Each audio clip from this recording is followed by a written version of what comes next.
Big moments. Flaring tensions. Escalating rivalries. The Rangers and Blue Jays have battled through some of the most epic times baseball has seen in recent years. In their first get-together of 2017, Blue Jay long balls were the catalyst in Toronto's series victory north of the border. Tonight, the Rangers look to return the favor in the first of 4 against the Bluebirds here in Arlington.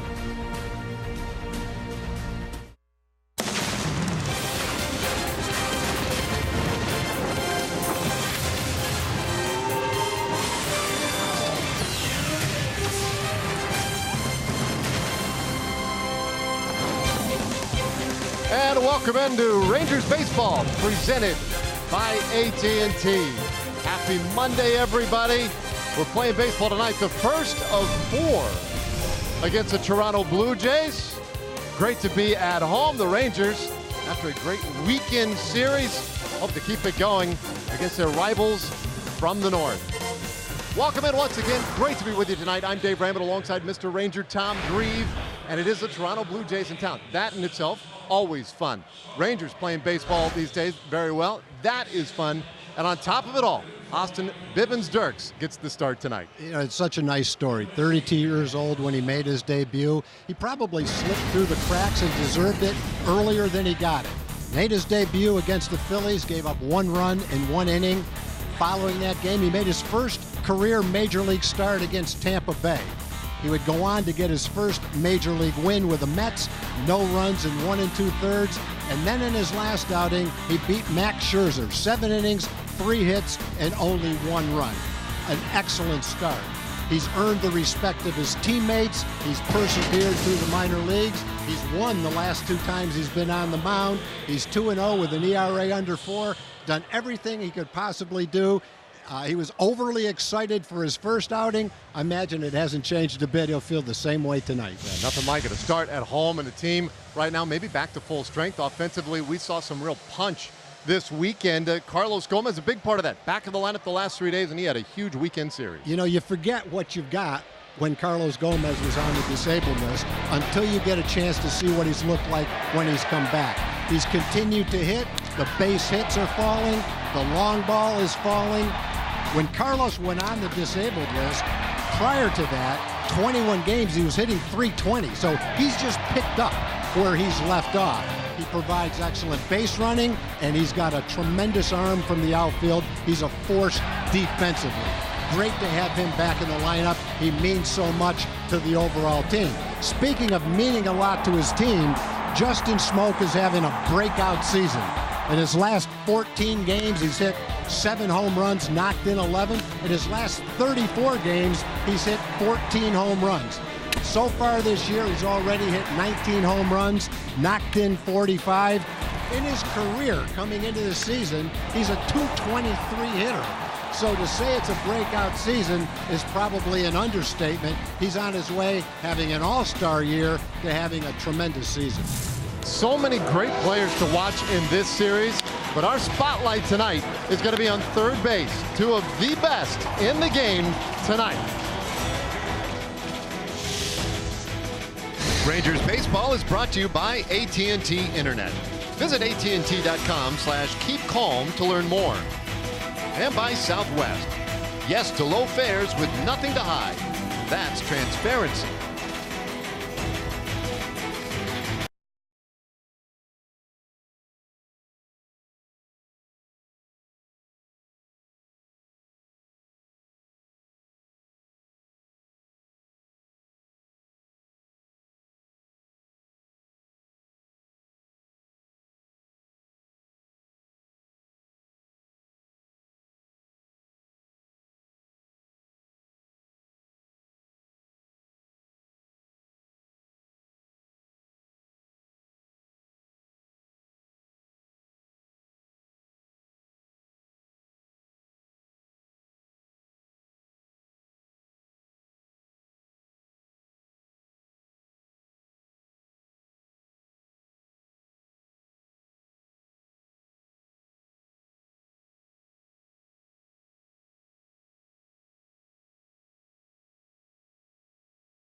Jays, huh?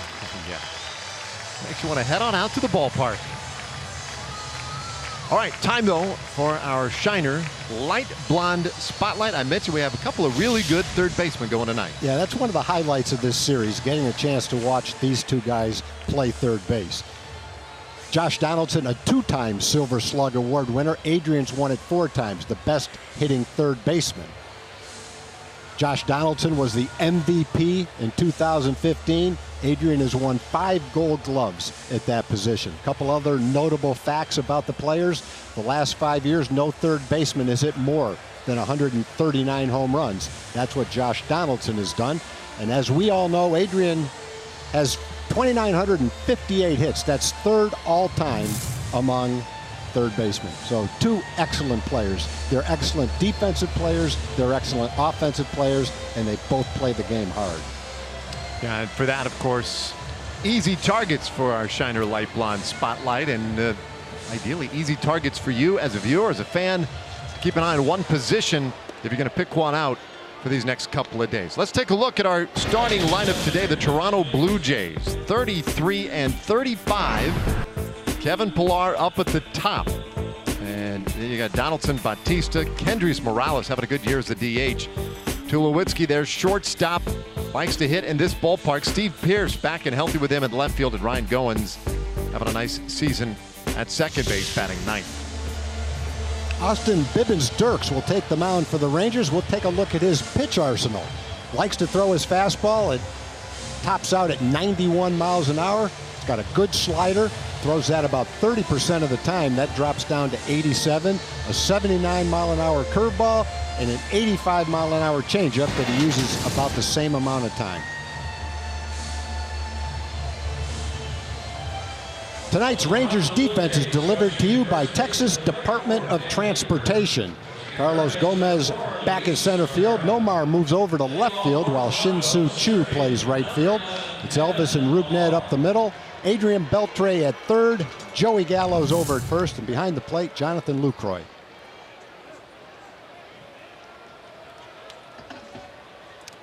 All right, well set to go. Always fun with Austin Bibbins-Dirks out there. His third big league start tonight, a 2-0 record, the .328 earned run average. What a delight it has been to cover him this year. And of course, his first real big outing this season was on the road against these Toronto Blue Jays. He'll get us started tonight with a pitch inside on Kevin Pillar.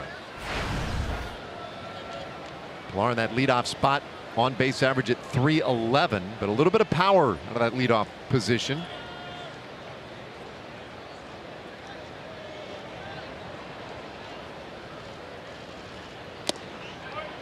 He takes a strike, 1-1. But Pillar got off to a great start this year. He slowed down a little bit. Last year he hit .266, hit 7 home runs. He's got 8 home runs already this year, so he is showing more power. Tremendous athlete. He can run, doesn't walk a lot, so he's not a huge on-base percentage guy, but can provide a little bit of power at the top of the lineup. In a hole now, a ball and 2 strikes. When leading off an inning this year, as he is obviously in the first, hitting .316, and you talk about the power, an OPS on base plus slugging of .888. So this is the situation in which he has seemed to thrive for Toronto. His job right now, though, really just to set the table for the big swingers behind him. And he serves this one high in the air out to short right field. Odor goes out, but in comes Choo to make the catch. 1 away. Yeah, Austin Bibbins-Dirks doing what he does a lot. He likes to throw from different arm angles, not just the traditional over the top, but he'll drop down from time to time, and that's what he did to Pillar right there. Dropped down, threw the ball away, and Pillar reached and hit the little lazy fly ball to right field. And he'll drop down and throw sidearm to a left-hand hitter. He doesn't really matter. Usually you would do that to a right-hand hitter, but he's perfectly comfortable trying that against lefties as well. Something to give them a different look. Well, now deals with Josh Donaldson. And he went around. Donaldson couldn't hold off on that one. .300 average for Donaldson. Also with 8 home runs and 16 RBIs.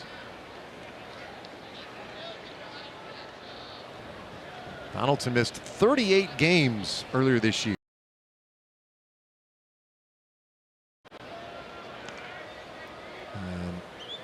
Has been back lately.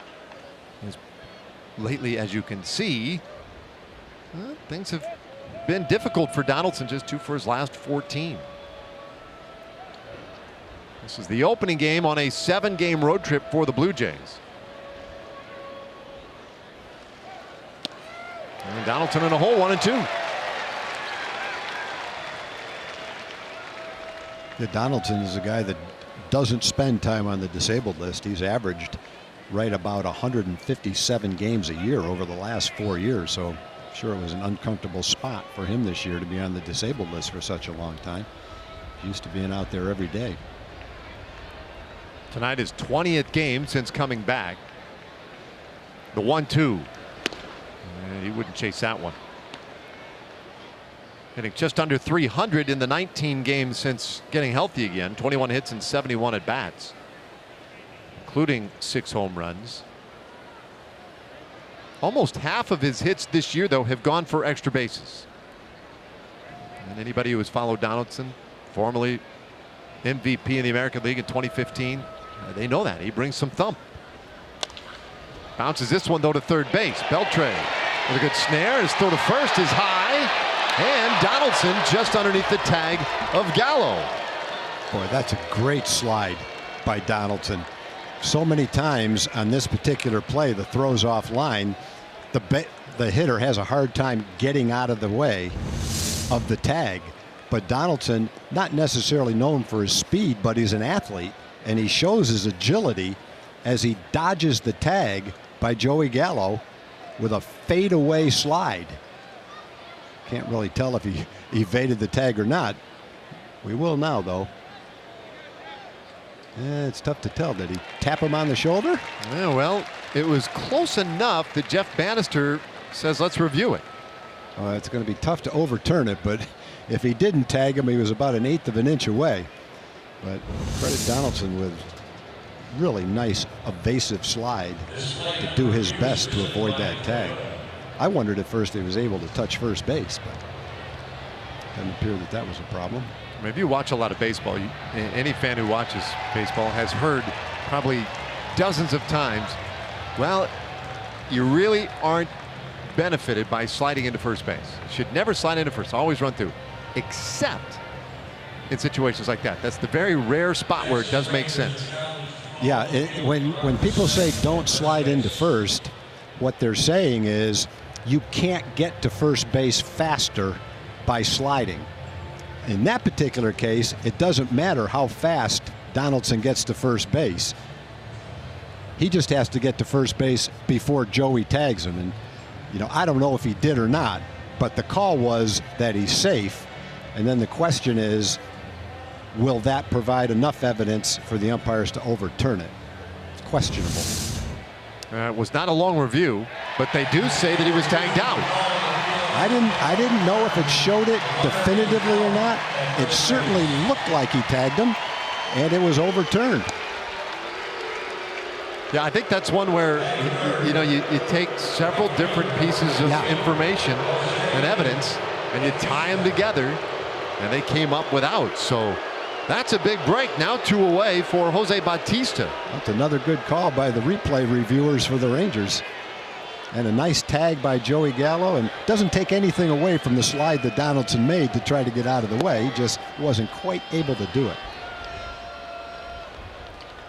So Gallo gets his man. 2 out. Bautista. It's been in a June swoon. 130 average in 15 June games this year, and bounces at weekly third base. Beltre with more time now, and his throw a good one, and it completes a 1-2-3. Top of the first for Austin Bibens-Dirkx, and now the Rangers come to bat.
now. The Rangers, we take a look at our Southwest starting lineup.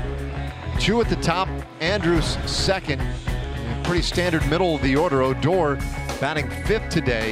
You look at the bottom of the order. Joey Gallo in the 9th spot of the order at first base. Take a look at the pitches that Marco Estrada favors. Throws a fastball about half the time. It reaches 90, but it's a below average fastball. His bread and butter pitch is his changeup, which he throws 36% of the time. He'll mix in a cutter and a curveball as well. But when he's going well, it's pretty much fastball and a really good changeup. Blue Jays defense, Steve Pearce gets the start in left field. Kevin Pillar, one of the best defensive center fielders, is out there. Bautista in right field. The hot Justin Smoke is at first base. Donaldson's back at third. Tulowitzki and Goins up the middle, and the veteran Russell Martin behind the plate. Chu starts things off by taking one upstairs for a ball. On base average for Chu at .382. That's 7th best now in the American League. And he watches a strike. He has done some amazing things lately. You talk about a guy in a groove. He's reached base safely now in 20 of his last 41 plate appearances. That should almost not be possible. You know, when he gets in a groove, he's healthy and he's playing every day. Eventually, this is what you see, a guy with a .380 on base percentage.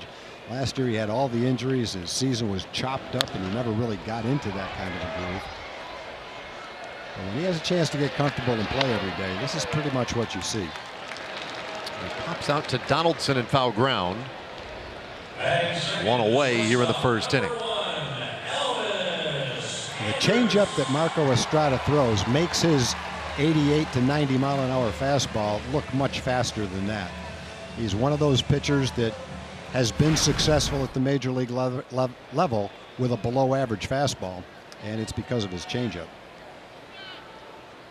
Without that changeup, he's looking to develop a knuckleball probably. Well, now Elvis Andrus, .288 average for Elvis. And Estrada pumps in strike one. Estrada 4 wins, 5 losses. The .454 earned run average, but you look at the last 3 starts, and early on is when teams have been getting to him. 10 runs in the first 3 innings in those last 3 starts. You know, when the Rangers look at those numbers, they wonder how in the world teams are doing that to him, because he's had excellent success against the Rangers. In fact, the start prior to those 3, he pitched against the Rangers. He only gave up 1 run in 6 innings, walked 1 and struck out 8. So the Rangers generally see him at his best, and he seems to have the kind of repertoire that gives the Ranger hitters a problem. Strike to Andrus makes it 2-2. That 1 run that he gave up in that start against the Rangers, it was on the first pitch of the game when Chu took him deep to center field. Yeah. After that really settled in. Andrus been scuffling a little bit lately. Estrada's 2-2. And he went around, according to plate umpire Jim Wolf. So a strikeout is a second out of the inning. It was a tough at bat for Elvis. The pitch before this was a fastball, a little bit outside, and Estrada got the call. That time he threw it in the same location, but he cut his fastball, and it went 4 or 5 inches away from Elvis, who couldn't hold up on his swing. If the pitch before that is called a ball, and it was a borderline pitch, then it's obviously an entirely different at bat. Now Estrada will go to work against Nomar Mazara. So many times there'll be what we perceive to be, or the other team perceives to be, a bad call on a certain pitch. Mazara swings and hammers this one out to right field. It is heading way up there into the upper deck. Number 9 for Mazara. He interrupted me in mid-sentence with that one. I wasn't watching. I looked up, couldn't see where it went. Saw the outfielders just standing there. They didn't even take a step back. Neither Pillar nor Bautista did anything but stand there, turn, and watch it. So that had exit velocity and distance. He gets a fastball. Let's see where it was. Right down the middle at 90 miles an hour. And Estrada didn't bother to turn around either. He heard the sound of that ball, saw the trajectory of the ball, and knew it was going over the fence. Just a matter of where it was going to end up. 5 rows back in the upper deck. Now Adrian Beltre. Boy, that was a blast by Mazara. 8th home run by the Rangers on this homestand. This is just the 4th game, and we're in the 1st inning. 2-0 to Adrian Beltre, 296 average. So the Rangers strike first, a 1-0 lead. That home run estimated at 435 feet by Mazara. And now it's 3-0.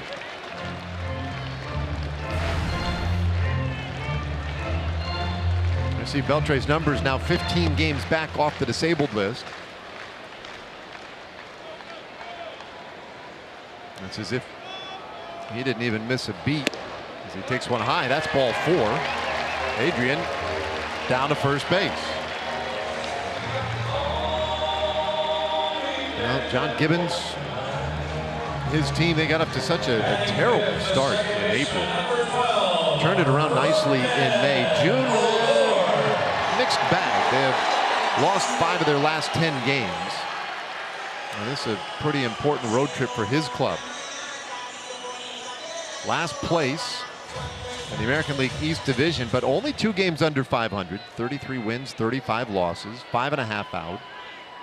But very much in the wild card race, in as much as we want to really get into the wild card at this point of the season.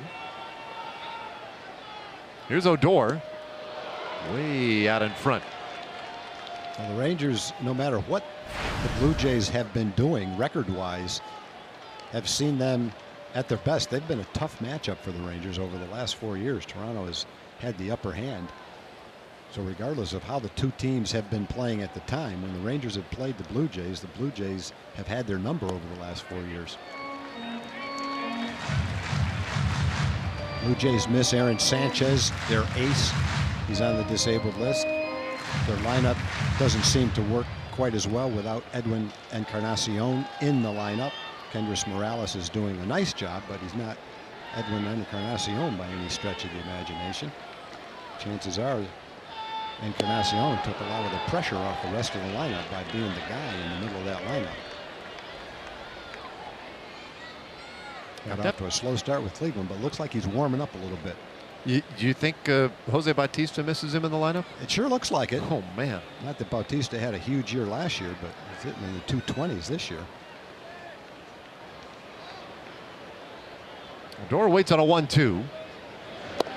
Encarnacion is one of those guys. He's a power hitter, but he's a good hitter. He walks almost as much as he strikes out. Hits for a better average. And is basically just a tough out with a lot of power. So when he's hitting behind you, you can pretty much rest assured that the pitcher would rather pitch to you than Encarnacion coming up right after you. 2-2 pitch. Ooh, and a high strike 3 call on Rougned Odor. That ends the inning. But the Rangers get on the board first tonight. Nomar Mazara. No doubt about it.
To the second inning. Tonight's telecast being broadcast on AFN, the American Forces Network, broadcasting to the U.S. Armed Forces, serving around the world on land and on ships at sea. We welcome all of you joining us tonight.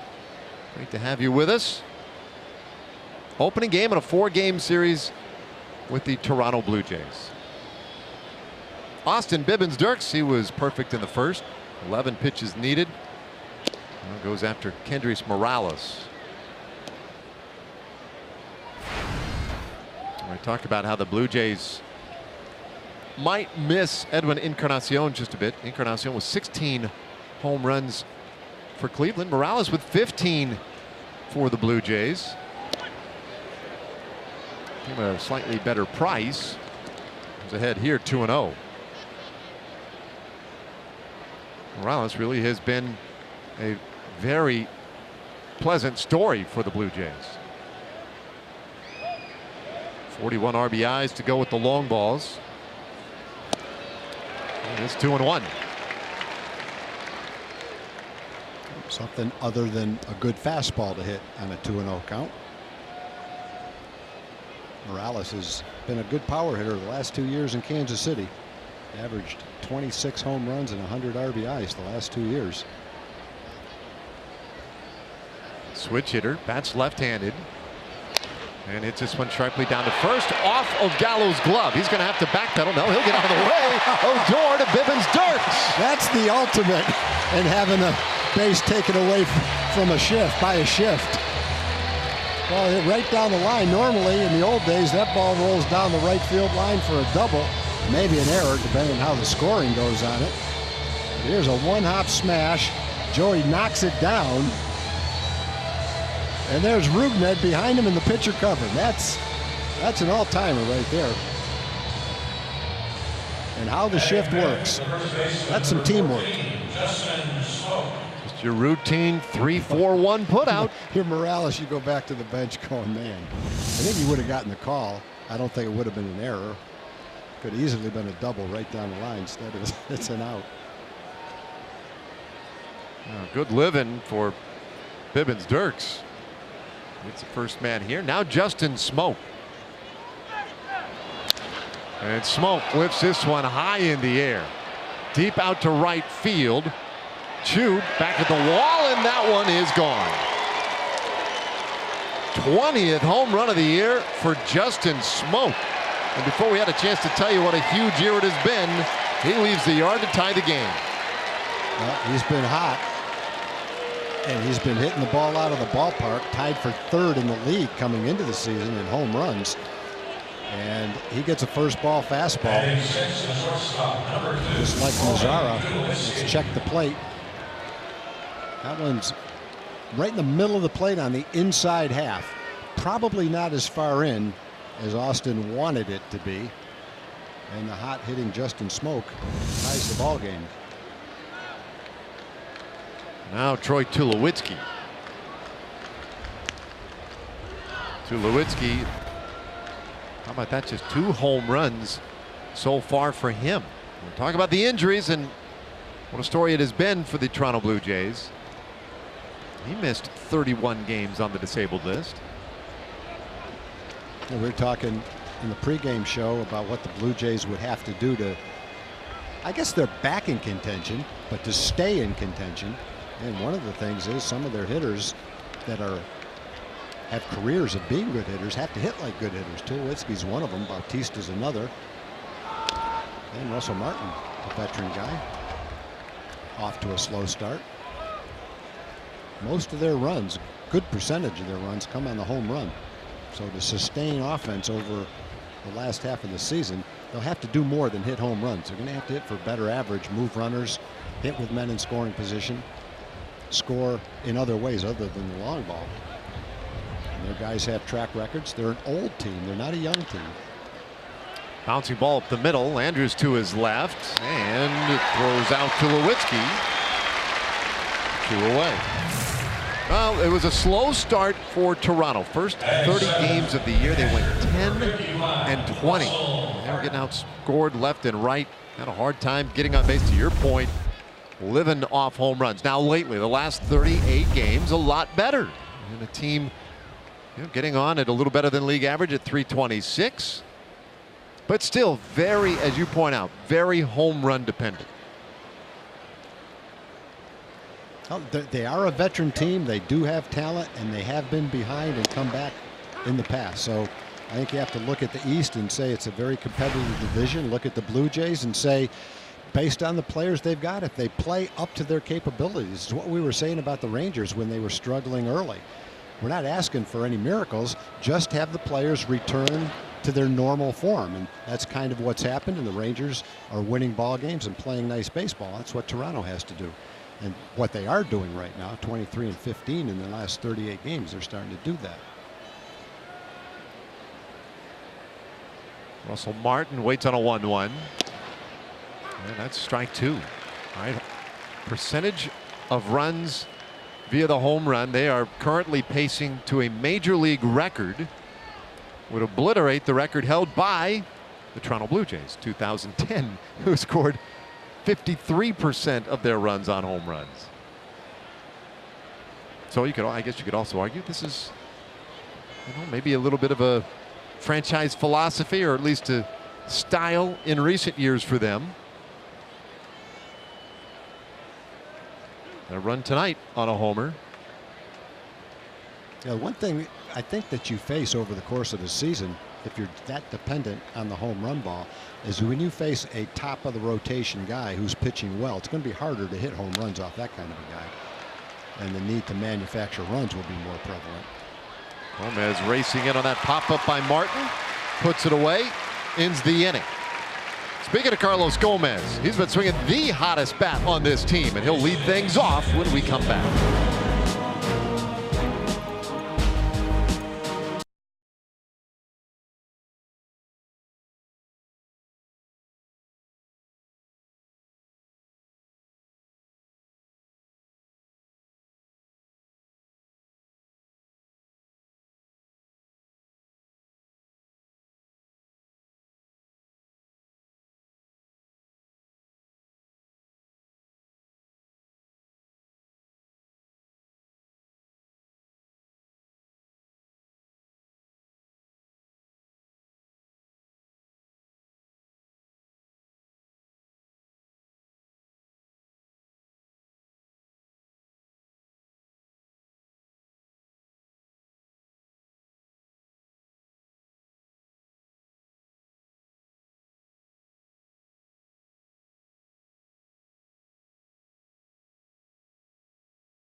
Second inning. Our Kubota power stats tonight. Marco Estrada, look at that earned run average, just above 2 when pitching against the Rangers.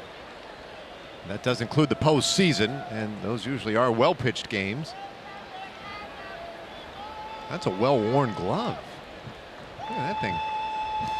I mean, he's got some miles on that thing. He found one he liked. Well, he goes to Gomez, and Gomez just hammers that one foul. Out into the concourse down in the left field corner. It's not uncommon for some players to keep a glove years and years and years.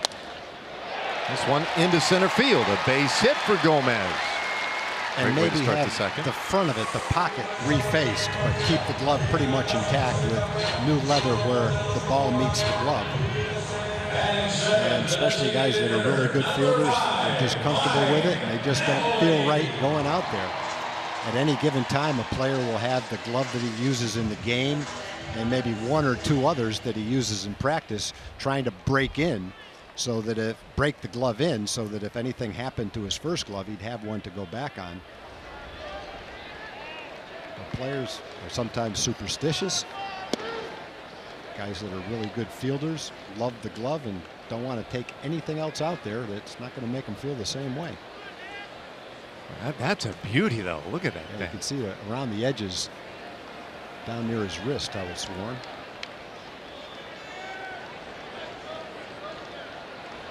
Growing up, that would have been characterized as basically a brand new glove in my neighborhood. Right, yeah, there's no doubt, right? That's a good quality glove, of course, allowing it to last as long as it obviously has for Estrada. It's just so many guys anymore. You see him breaking in new gloves all the time. And I've always wondered about that because I would think guys would be a little more attached to their glove. They definitely are. And it takes a while to get. The quality of glove that a player in the big leagues uses is much different than the glove that you would buy for your 10-year-old son. Those kind of gloves you don't want to be stiff and need to be broken in. You want them to come right out of the store almost ready to use in a game. Well, yeah, the bottom line for that is they're not going to last quite as long. There's a more recent model. But when you play every single day, 162 games all spring and all practice, those gloves are catching a lot of baseballs. And it takes a while to break them in, but they're going to last much longer as well. Napoli lifts this one out into left center, but it's going to hang up there a bit for Pilar. And there is one away. It looked like Knapp had to reach for that just a little bit to hit it slightly off the end of the bat, which kept it from going 410 feet, went 385 feet instead. So one away now. Gomez at first base, and it brings up Jonathan Lucroy.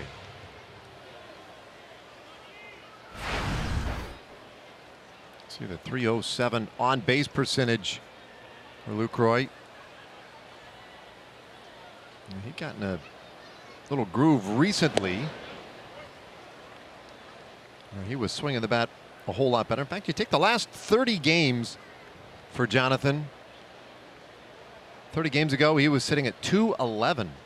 That average has jumped considerably as he's hit almost .310 over that stretch. Gomez with a small lead. And it's 2-0 on Lucroy.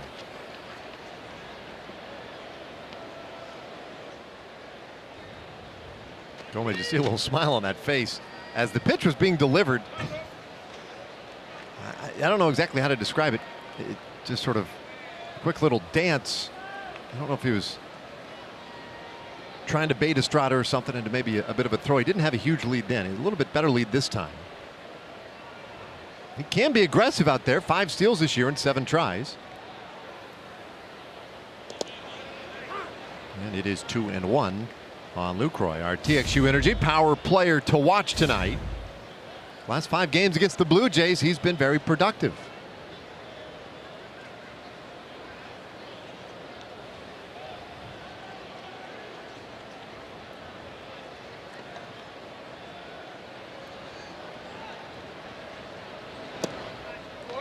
He's ahead here, 3-1. Yeah, Estrada's a guy with good control. He's only walked 20 batters in 81 innings. But in this game so far, it's only 28 pitches. He's thrown the same amount of strikes as he has balls, 14. He walked Beltre on 4 pitches in the first inning. This is his second 3-ball count already. Gomez leaning at first, but not going. And there's a big swing and a miss. Estrada had walked a little more than 2 per 9 on average this year. He's 9th stingiest in the American League in that regard. He's a big strikeout pitcher, so he's usually in the zone. 5th in the American League in strikeouts per 9, just a little bit better than 10 strikeouts every 9 innings. He's come back to work at full on Lucroy. This time Gomez is running. Lucroy fights it off foul to keep the at bat going.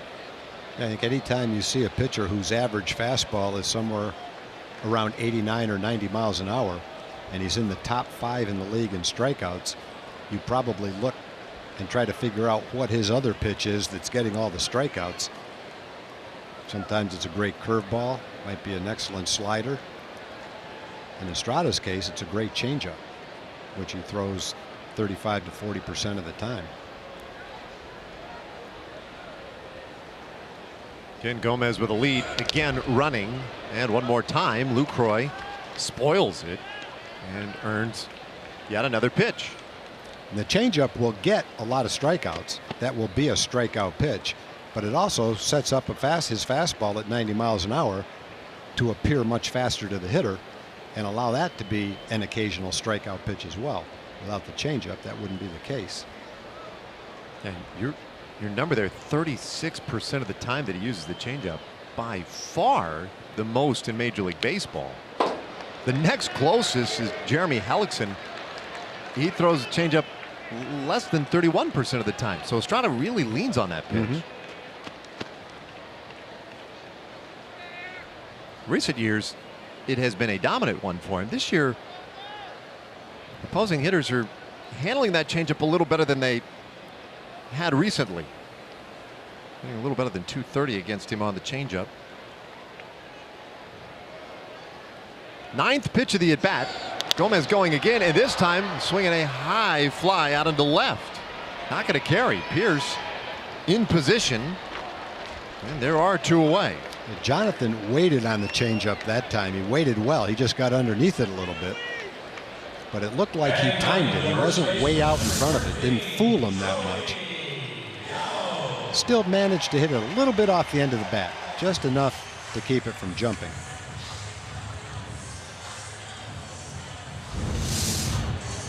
Yeah, and Dave, you'd have to think that some of that average against the changeup has come in his last 3 games. He's given up 20 hits in his last 13 innings coming into the game. Yeah, his last couple of outings have been a little bit rough as Joey Gallo lifts one high in the air into left field again. Pierce racing in and now drifting toward the line. That Wynn may be moving it a touch, and it completes a scoreless second inning. We go to the third, tied at 1.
The third between the Blue Jays and the Rangers, game 1 of this 4-game set, and it is time for our State Farm winning combination, and it's very simple for Adrian Beltre. It's simply staying on the field. The fact that he was able to avoid a DL stint with that sprained ankle is huge for this team. And I was talking to Cole Hamels the other day just about Adrian in general, and he said he's without a doubt the toughest player I've ever been around. What the guy plays through is absolutely amazing, and he's had an affinity for Adrian for quite some time. He said, I was a 16-year-old in San Diego when he made his debut with the Dodgers. And I'm thinking to myself, how on earth could I possibly even be close to where this guy is in 3 years? So he said he's admired him from afar all these years. But having the pleasure of playing alongside him, Cole says, is one of his greatest joys. Yeah, I would say that's a joy shared by a lot of guys who have had that opportunity. And I think Adrian might say that Michael Young is one of the toughest players he ever played with, too. And it's great to have those guys on your team. It pushes everybody. And the days where you're not feeling 100%, you're not injured, you're just not feeling that great.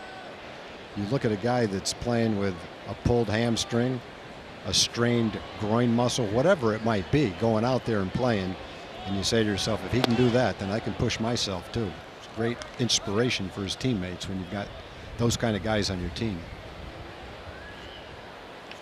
Yeah, and sometimes I wonder if that part of Adrian's game has gotten enough attention over the years. I mean, there have been some injuries, some of them that are difficult to even discuss. Yeah, it won't come from him, that's for sure, because if he had his way, he wouldn't even talk about it.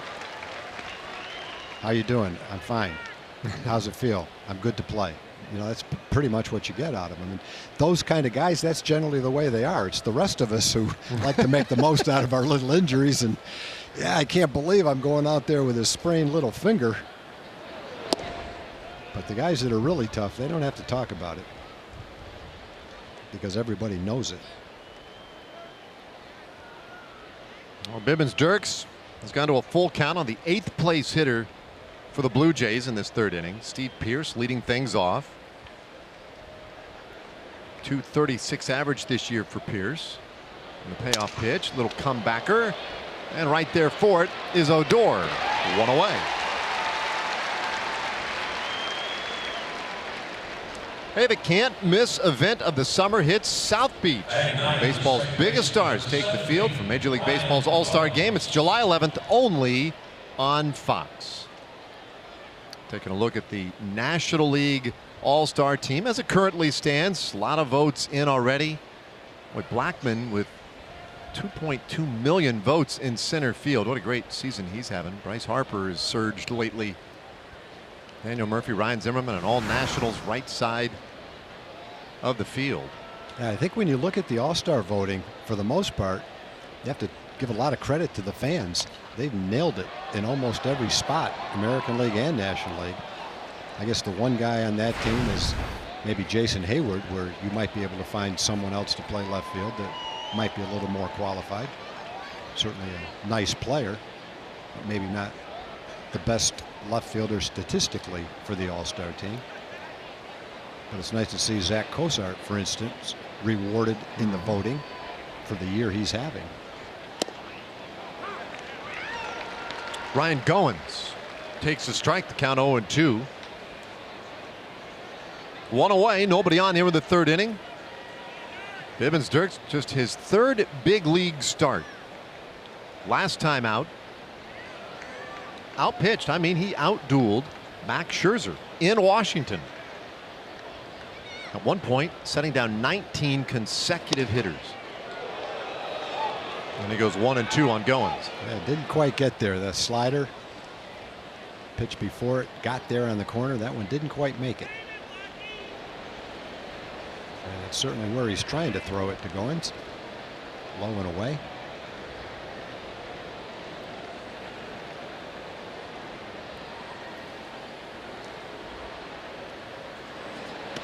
Well, one a little bit further away, and it is 2-2. Well, Bibbins-Dirks told the story several times this year. It's been a delightful one to tell. A guy who was called up to the big leagues for the first time in his career on May 7th. And then sat out in that bullpen for 10 days before getting his first opportunity. It was amazing. Every day we wondered, is this the day? Austin Bibbins-Dirks. So did he. He wondered the same thing. Goins stays alive. You've got that adrenaline flowing for 3 hours every single day, wondering when that time is going to come. That's a long time to wait, but his patience was rewarded. Well, you talk about a dream realized. 32 years old, spent 12 years in the minor leagues, and I guess it would have been Saturday was the 1-year anniversary of Austin being signed by the Rangers out of Independent League Baseball. He was pitching for Lancaster in the Atlantic League and was signed by the Rangers just to fill some much needed depth at starter in the minor leagues. And he gets Goins to swing and miss for his first strikeout tonight. 2 away. We go to the top of the order, and it's time for us to take a Chevy game break as we send it back to John Radigan.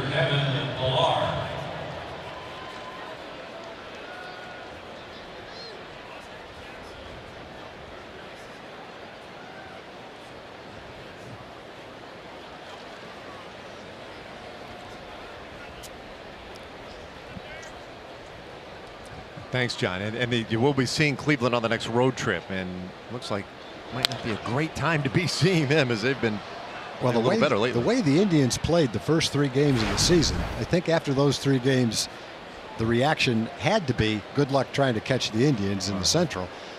They came back down to earth, and they've struggled for most of the year, but not right now. They just got done beating Minnesota 4 straight. They went from 2 behind to 2 ahead. And it looks like they're keeping going right now. They've won 5 straight. They've got a 2-game lead. They're definitely the team to beat talent-wise in that league, and looks like their talent's starting to rise now. It's going to be tough to catch them. 2 out here, and the 1-1 pitch to Pilar. A little low, 2-1. Pilar flat out in the first inning. 0 for 1 in tonight's game. Blue Jays maybe not playing at their peak level right now. A couple of games under 500, though they turned it around after a really slow start in April. It's 2-2.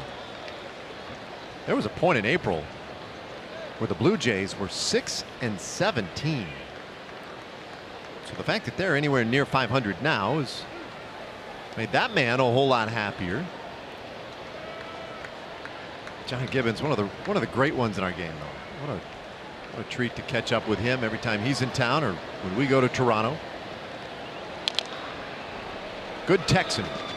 He's got a show on one of the MLB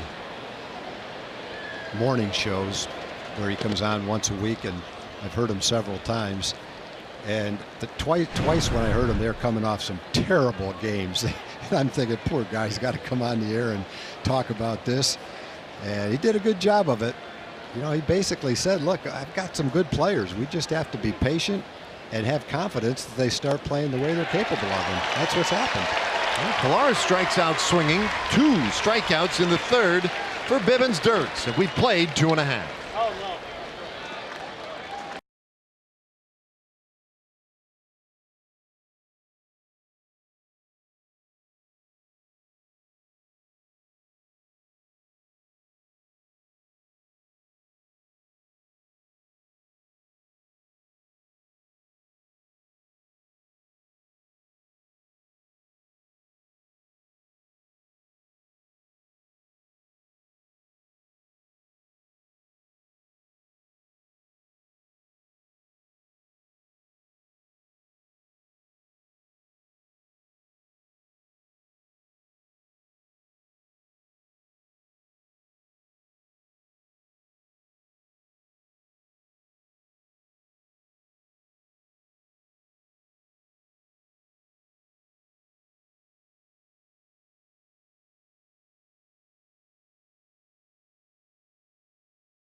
Limited baseball break brought to you by T-Mobile. How about some of these notes? The Oakland A's completed a sweep of the Yankees in a 4-game series, just a third time since the Athletics moved to Oakland back in 1968. Xander Bogaerts helped the Red Sox move in a first-place tie in the American League East with another great effort against the Astros. And Nolan Arenado hit for the cycle, and he did it with a walk-off home run. Only the 5th player in Major League history to complete this cycle in such fashion.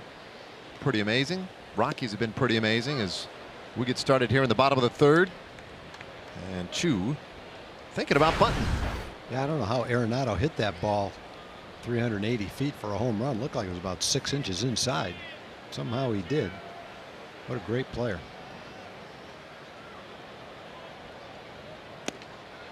Upstairs to Choo. It's 1-1. Really beautiful view of Globe Life Park tonight on this Monday evening. Just above the wedgie out there in right field. 2 balls and a strike on Shin-Soo Choo. Well, we mentioned it earlier. Choo has really been on a tear in terms of getting on base. Runs away from one. It's 3-1. He has reached base safely multiple times in 5 straight games. That's one of the top on base averages in the American League these days, and has set the table beautifully for what has been a kind of a churning middle of the order. And he hits this one out into left field. That's a base hit. Yeah, he's getting on base, and he's also in the last 3 weeks hit 6 home runs. Providing power. A cut fastball that didn't cut. Stayed on the plate. Choo lines it over short. Get the Rangers started in the 3rd inning.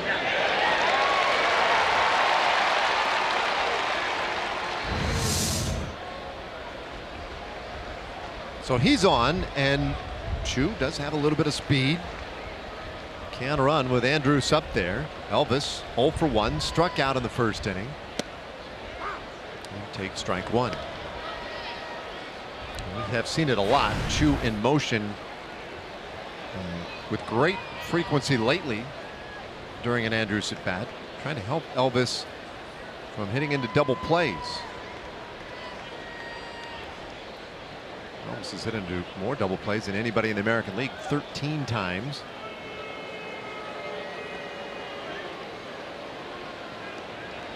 Well, the Rangers do like to run. Blue Jays have had a tough time stopping opponents from stealing bases, especially that guy Russell Martin, who has in his career been a good one, but it has not gone well for him this year. There goes Choo, and Andrus fouls it off.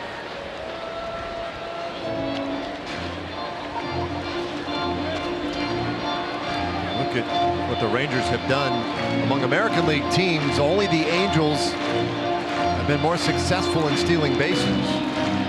65 of them to the Rangers 59. And then it's a pretty big drop off after that.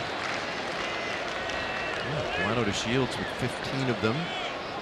Andrus with 15 of them. Choo has 6.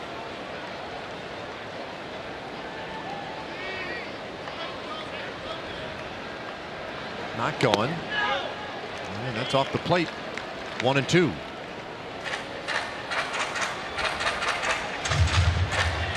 Russell Martin, Estrada's catcher, he has thrown out more would-be base stealers than any catcher right now in Major League Baseball in his career. One more than Yadier Molina. He's done it 266 times, but this year it's been rough. 1-2. This year, Martin has thrown out right about 15% of would-be base stealers. He's only managed to gun down 5 of them. He's allowed 28 stolen bases.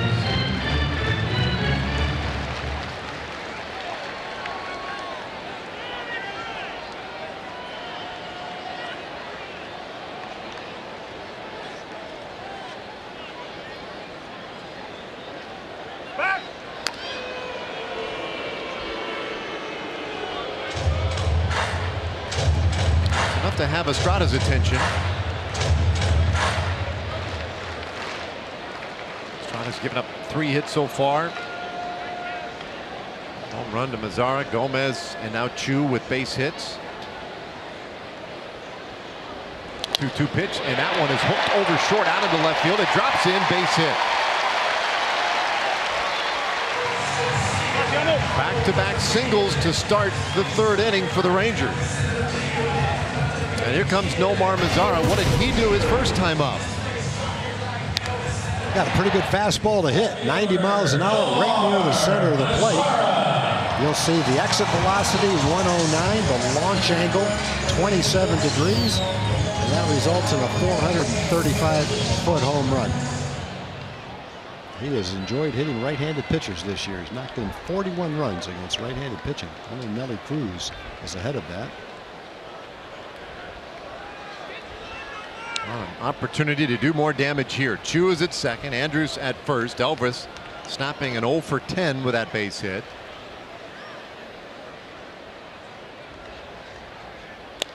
And this one off the end of the bat toward third, picked up by Donaldson for 1 to throw across the diamond, not in time. And by the way, well, a safe sign at third base by Leibensbarger, but I'm not sure what that was all about.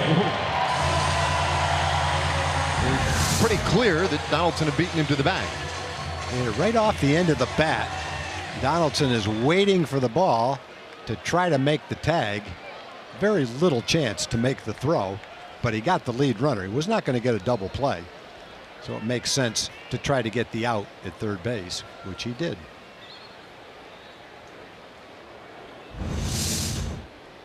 So Andrus now at second, Mazara at first, and Beltre fouls it off for strike 1.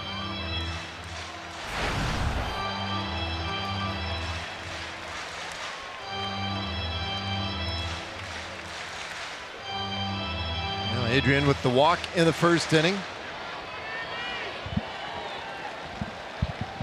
Chance for him maybe to do some damage here. Rangers would love to pick up a run or two after having taken the lead 1-0.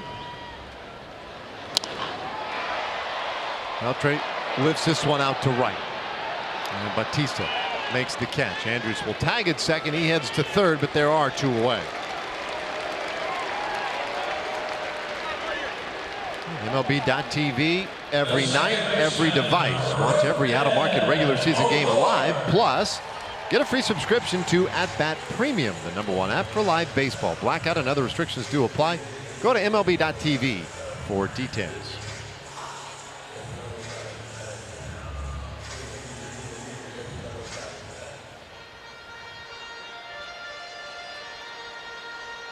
So back-to-back singles to open the inning. But a roller to third, a fly ball to right field, and it's going to be left in the hands of Rougned Odor. The Rangers want to get anything out of this. Odor struck out looking in the first.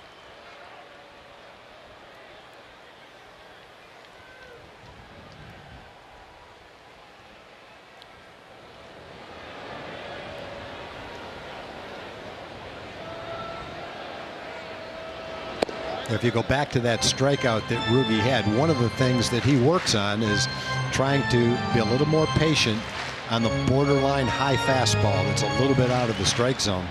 And in that particular at bat, he took that pitch. It's a borderline pitch, maybe a little bit high, but he didn't get a reward for taking it. It was called a strike anyway. You know, it's one of those pitches, not a bad call. It could have gone either way. But in Rugi's case, it was a call that was a little bit painful because it's one of those high fastballs that he was able to lay off on.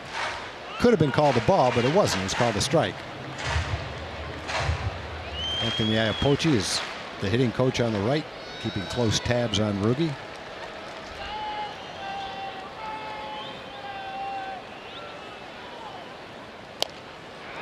Little tapper out in front of the plate, and Estrada overhands it to first to get Odor and end the inning. So Rangers got a couple of hits, but they leave him out there, and we go to the 4th in a 1-1 game.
to you by Clean, Crisp Coors Light. Austin Bibbins-Dirks, first pitcher since 2008. Got his first win in relief and then turned around to get his second career win as a starter in his very next appearance. Chris Volstad, back with the Marlins in 2008. The last to do it. He has the 2, 3, and 4 hitters for the Blue Jays in this fourth inning. Donaldson, Batista, and Morales. Donaldson grounded out of the first. He's 0 for 1 on a play that was reviewed. He made a great slide into first base. Looked like he avoided the tag of Joey Gallo, and then on review, the call was overturned. Yeah, and I think watching Donaldson's body language after it was reversed, the way he came off the field, he didn't dispute the fact that he was tagged. I think if he didn't feel a tag, he would have at least questioned the umpire with his eyes, with his body language. But the way he ran off the field seemed to say, yep, you got me.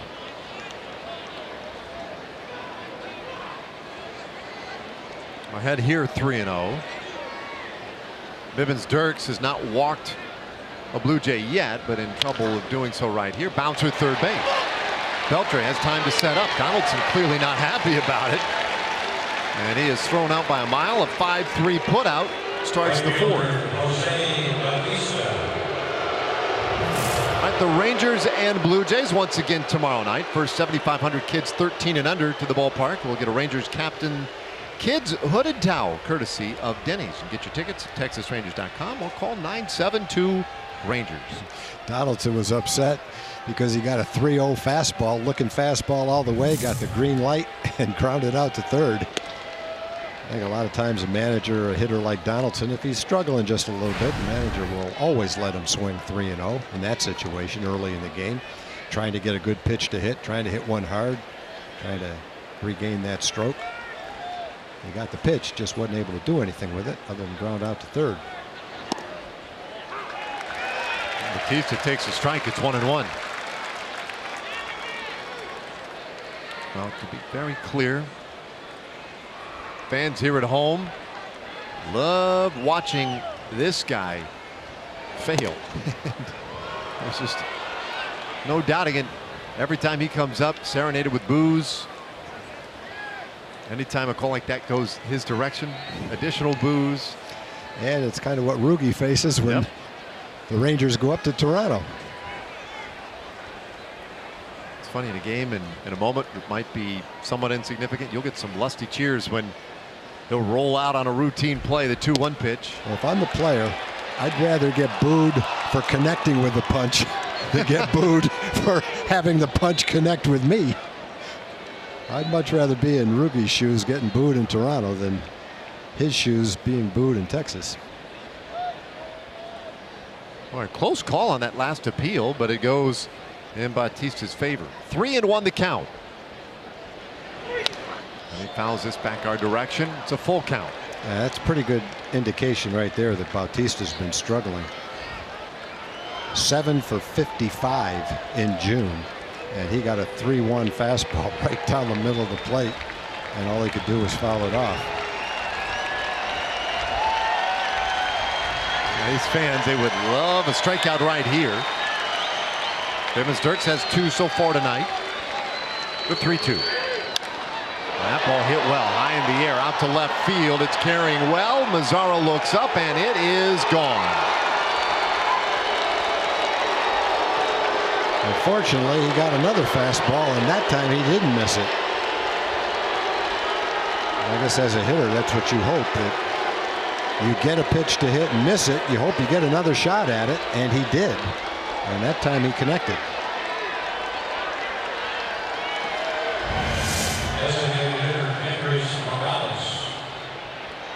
Not exactly in the center of the plate. That might have been a changeup the way it came out of his hand. In any event, that's where it ended up, and a nice catch by the fans right in front of the restaurant out there. Now Morales and a breaking ball in there for strike 1. So Toronto Takes the 2-1 lead on Bautista's 12th home run of the year.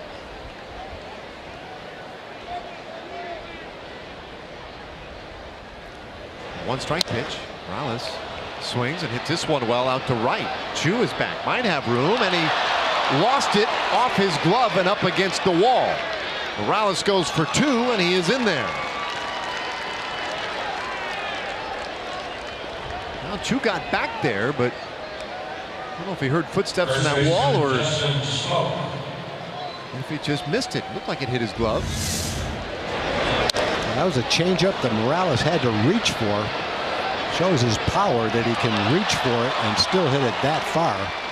Chu looks at the wall, looks up, didn't quite get his glove on the ball up near the wall. Goes for a double for Morales.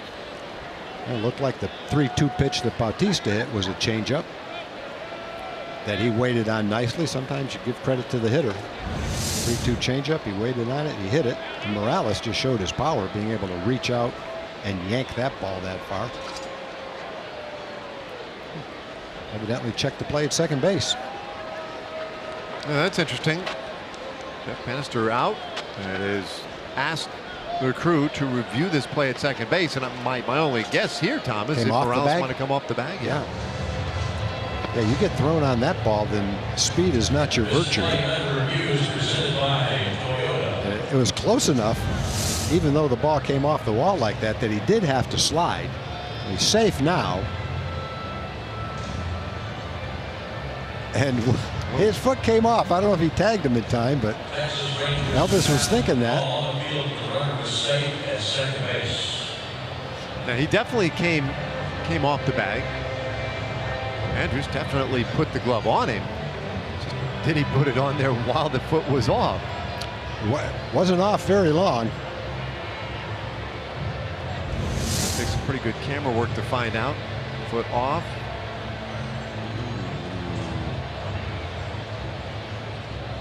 Wow. I can't make that call. Boy. That's a tough one.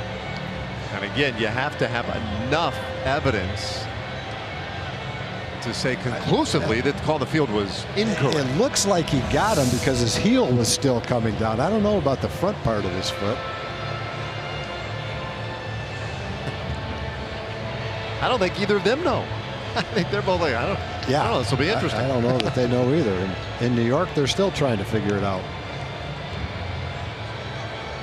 So Jeff Bannister using his challenge here. Challenged successfully earlier in the first.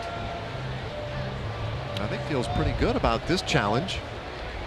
And the other thing worth pointing out, of course, is that we don't always have all the angles they have in New York. Right. So they may have additional looks at this to give them an even better idea of what happened. And it's usually, as these things go on, it does give you pause as to whether or not they'll be able to overturn it.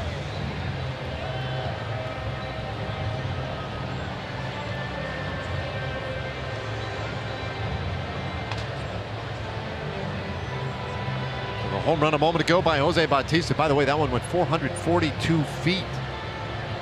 Looks like we have our decision. So Jeff Bannister loses his challenge for the rest of the game. Call stands, and Morales safe at first. And here's Justin Smoak. Back to May 26th for Justin Smoak, facing Austin's Bibbins Dirks in Toronto. He went deep, 380 feet, and then tonight he did it again. Pitch on the inside part of the plate. Pretty much the exact same ball as far as distance goes, same part of the field. And continuing an incredible first half for Justin Smoak. There you see him trailing only Aaron Judge and Logan Morrison in the American League with 20 home runs now. Gallo just a couple behind him, 5th in the American League.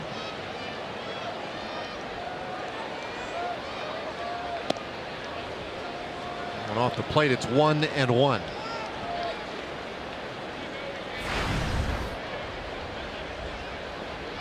The average continues to climb for Smoak as well, now at 295 after that home run. Yeah, to say that this is a breakout year would be an understatement. He has never come close to having the year that he's having right now in his career. Portions of 7 years, 6 total years in the big leagues, his career batting average is .223. He's hitting in the mid 290s right now. Most home runs he's ever hit in a year was 20. He has 20 right now before the All-Star break. Most runs he ever knocked in was 59. He's already approaching 50. In his 3rd year of a 4-year deal with Toronto, and he taps this one off his foot foul. It's 2-2.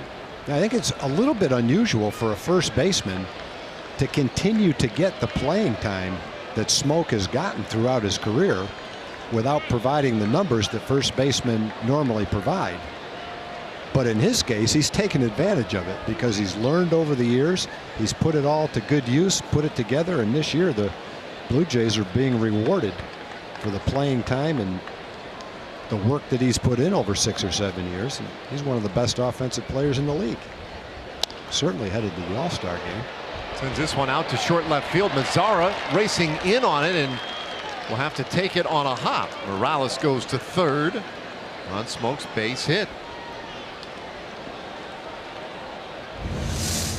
Now batting the shortstop, Troy Tulowitzki. Just kind of served this out to left field, hit it softly. There's nothing Nomar could do to get to that ball other than catch it on a hop and get it back in. And when you're hot, they fall in for you. Hit them over the fence, you hit them in front of the fielders.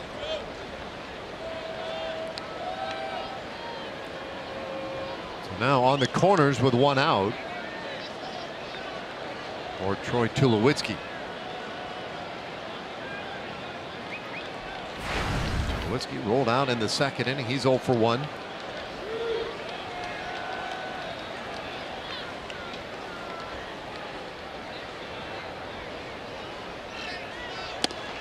And he takes strike 1. Tulowitzki has bounced into 4 double plays this year. Again, a guy who has missed significant time on the disabled list. Bivens Dirks could use a ground ball right here. Giving up a couple of solo home runs tonight. Trails 2-1.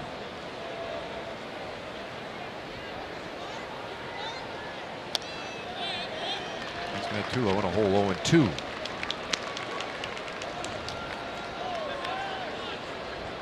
This will be the 20th pitch of the inning for Bivens Dirks. He's pretty efficient in the first 3. 11 pitches in the first, 14 in the second. Last inning with the 2 strikeouts, it cost him 18 pitches. But battling here with a couple of men on.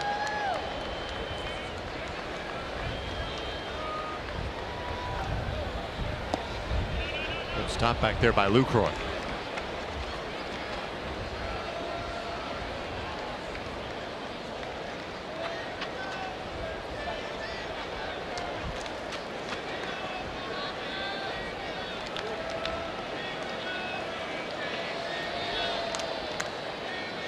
Well, Bivens Dirks, he takes pride in being around the strike zone, and you know, some of that might result in the occasional home run, but he's going to challenge hitters. Feels like one of the great strengths he has is that he will not give in, will not walk guys. And did he get Tulowitzki? No. Once again down at first, DJ Rayburn. No ability to pull the trigger. He definitely started his swing. Let's see if he stopped it in time. Whoa. My vote would be no, but mine doesn't count.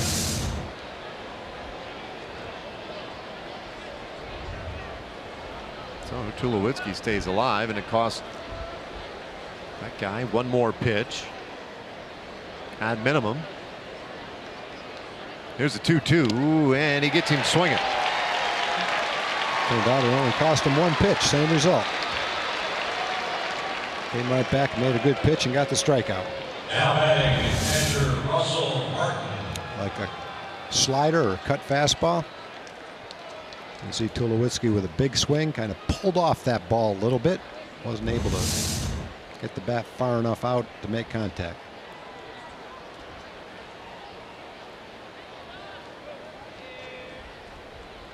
Big out though with men on first and third and only 1 out. Get the strikeout, A lot of ways that run could score if you make contact. And Tulowitzki is not a guy that strikes out a lot. Oh, that was a real big one. Just 16th strikeout for Tulowitzki this year. As Russell Martin now with 2 outs. Takes one very high. He flied out in the second inning, 0 for 1. Well, Bibbins Dirks would feel pretty good getting back to the dugout in a 2-1 game. If he can get this guy. That one in there. It's 1-1.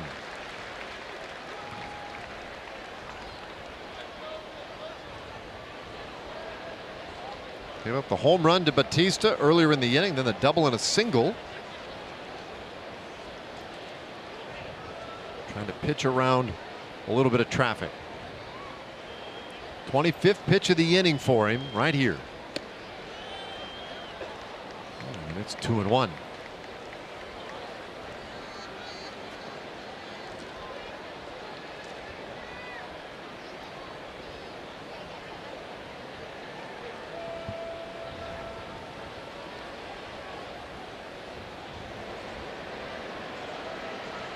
Martin does have some power. You have to be respectful of that.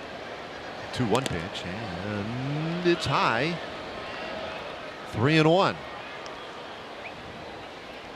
Maybe a little extra campaign at the end of that one by Lucroy, as well as Austin, taking a little extra look into Jim Wolf. Like, you sure?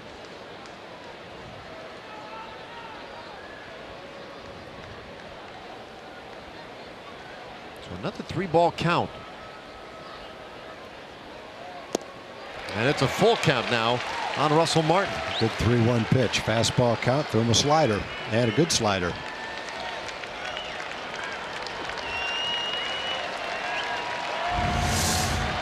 Not necessarily the fact that you threw a slider. That helps. It's where you threw that slider. Down and away. If you hang it, it doesn't make much difference. But when you throw it down there, you're going to get a swing and a miss in that count with a guy looking for a fastball. Well, 3 strikeouts so far tonight for Bibbins Dirks. On the cusp potentially of another here. 2 out. In the 3-2 he has walked Russell Martin. The bases are loaded. Left fielder Steve Pearce. Let me see, he really wanted that one. Come spinning down the hill.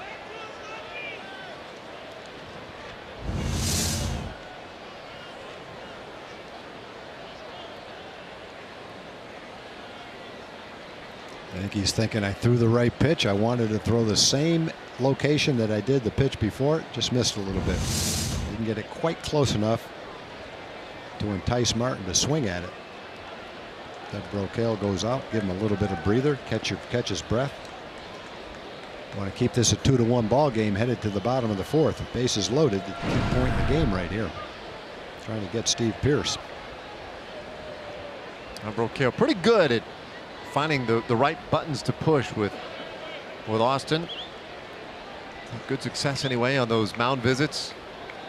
Delivering the right message. See if he can pitch out of this bases loaded jam here. Morales at third, Smoke at second, Martin at first, and here's the 8th place hitter, Steve Pearce. And he hits this ball hard out to left field. That one is a base hit. Morales is in. Smoke right behind him. They're going to wave Russell Martin. Here comes a relay throw. It's high, and it's a bases clearing double for Pearce. Comes with 2 outs in the inning. And it's just like that, Toronto leads 5-1. Well, Pearce is a veteran guy. He's been a pretty timely hitter, and he's been hot. 467 in his last 5 games. Coming into this game, he gets a slider, and that ball did hang. It stayed on the inside part of the plate. That ball was intended to be down and away. Austin didn't get it there, and Pearce was able to hit that ball hard to left field.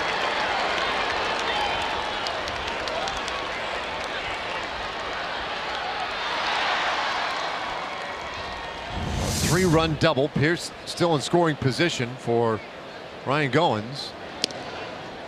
And there's a strike. Goins struck out in the 3rd. 4 runs in this inning.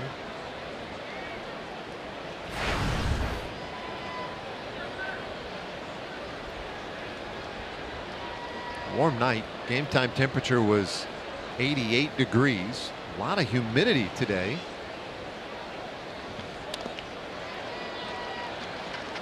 0-2 the count.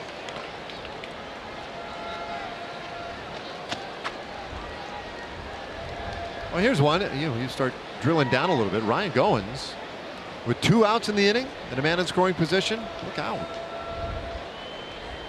.412 average. So this is a profitable spot for him.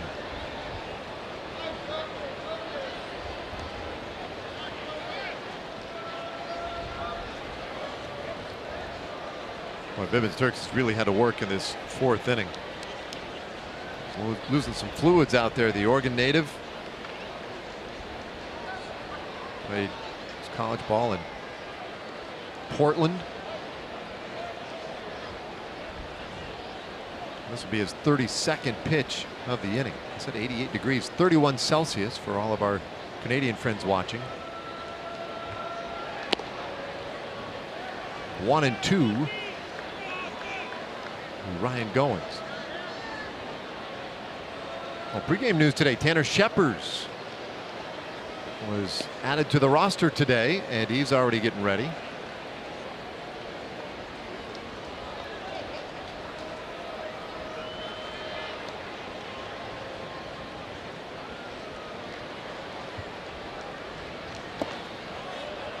Two and two. Take a look at the roster moves. A.J. Griffin transferred to the 60-day disabled list. Tanner Scheppers had his contract purchased. He wasn't on the Major League roster. And Jared Hoying was optioned back to Round Rock. So the Rangers now have 8 bullpen pitchers and 3 extra position players. Feeling like the need was more for an extra pitcher than an extra position player. Goins extends the inning, another pitch, 2-2 the count.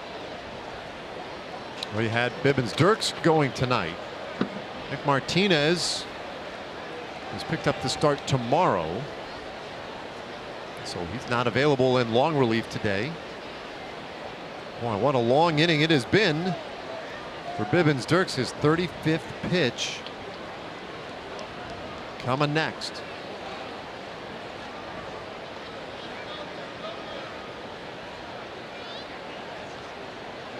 2-2.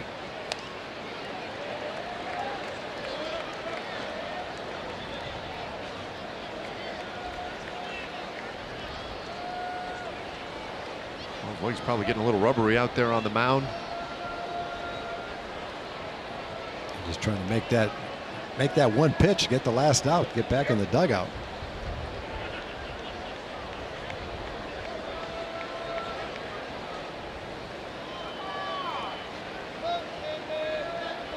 Here's walking off second. That's a full count.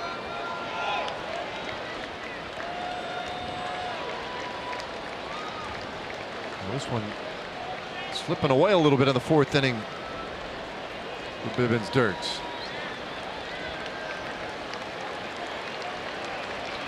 Tested in this 4th. In a way, he really has not yet been tested in the big leagues. About to hit 80 pitches for the night. Here it comes. And a bouncer, second base. Odor is there. Well, that'll take care of Goins and the Blue Jays, but not before they put a 4 spot on the board. We go to the last of the 4th inning, 5-1.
5-1 Progressive Fan of the Game time, and it is a birthday girl who we've got today, Entha Lee Jones. Entha, happy birthday today. How old are you? Pardon? How old are you today? 101. 101. 101 years old. Girl, you are wearing it well. I'll tell you that. Thank the Lord. Yes, ma'am. And you are a big Rangers fan. Her favorite player, guys, Elvis Andrus. #1 for Miss 101. Man, Wow, that's so great. Oh, what a great way to spend the birthday. That is incredible. As Carlos Gomez starts the bottom of the 4th inning. It'll be Gomez, Mike Napoli, and Jonathan Lucroy. How about those numbers for Carlos Gomez since coming back off the disabled list? 8 for 16, 8 RBIs. Singled in the 2nd. And that extended his hitting streak to 8 games. So locked in. Gomez and now just trying to start a little something in this 4th inning against Estrada. Start the Rangers on the comeback trail, down 5-1. Yeah, the Rangers had a pretty good rally. Started in the 3rd. First 2 men, Chu and Andrus, reached on singles. Couldn't move them around. I mentioned that Estrada's coming off 3 forgettable games for him. 28 hits in 12 2/3 innings and 17 runs. He's pitched well in the past against the Rangers. I don't know that he's been as sharp today as he has been in the past against the Rangers, but so far the Rangers have only been able to score 1. Well, a good start though to this 4th inning as Gomez draws the walk. And here's Mike Napoli.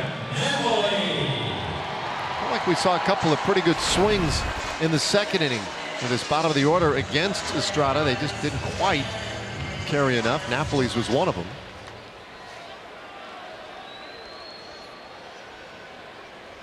Came in with the average at 199. 13 home runs though. And he takes a strike from Estrada.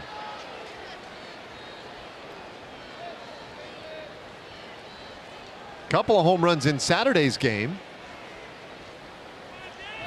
Napoli was activated from the disabled list before Friday. Tied up here, 0-2.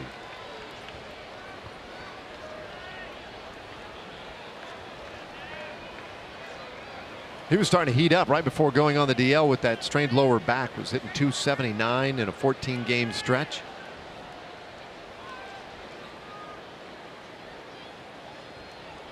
Gomez with a good lead at first.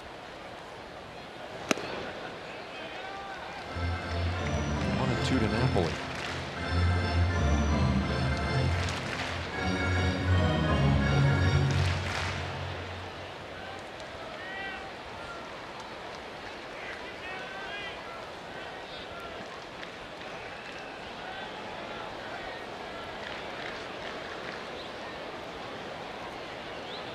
Estrada rocks into that set position. 2-2 the count as Russell Martin kept it close.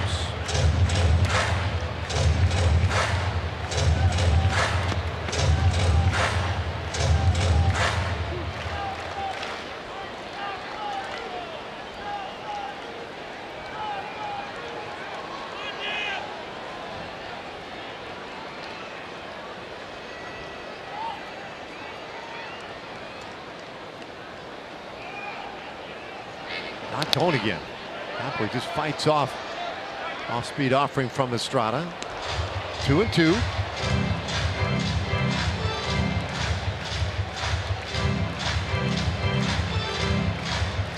Gomez with 5 stolen bases. And that number doesn't necessarily tell the story. I mean, he can run a little bit. Missed some time for injury. He swings and misses. That strike 3. 1 away in the 4th. Well, celebrate the 4th of July with America's pastime by heading out to the ballpark. Rangers and Red Sox, 7:05 game on July 4th. And then afterward, the classic 4th of July fireworks show presented by Honda. Get your tickets today at TexasRangers.com or by calling 972-RANGERS.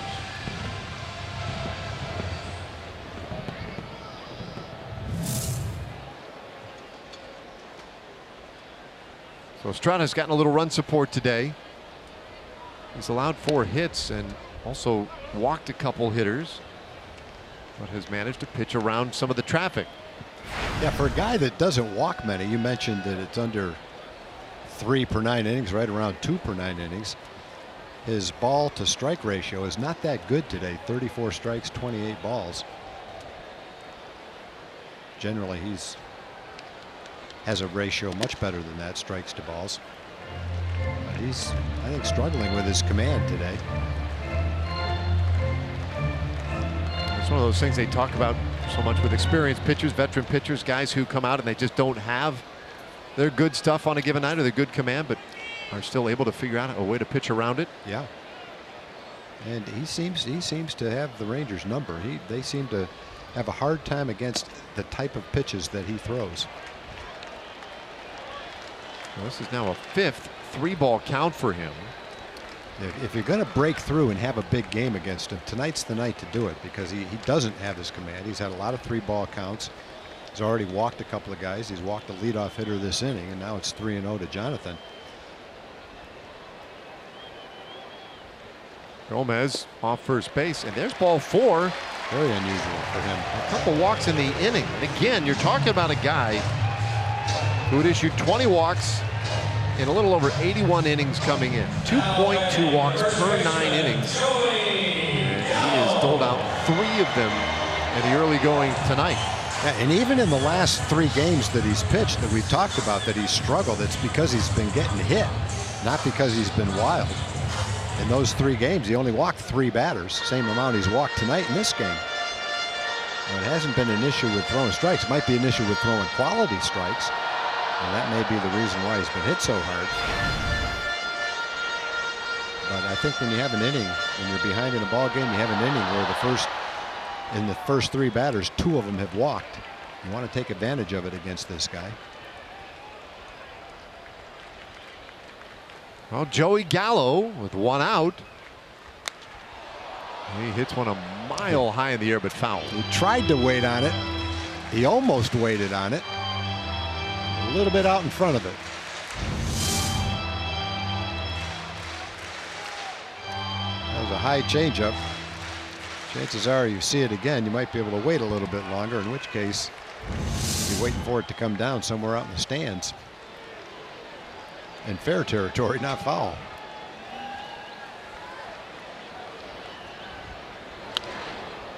Well, this one fouled off as well. The count 0-2 on Gallo. You make one mistake to Gallo and he will punish it. 5th in the American League with 18 home runs. Estrada got him to fly out to left field in the 2nd inning.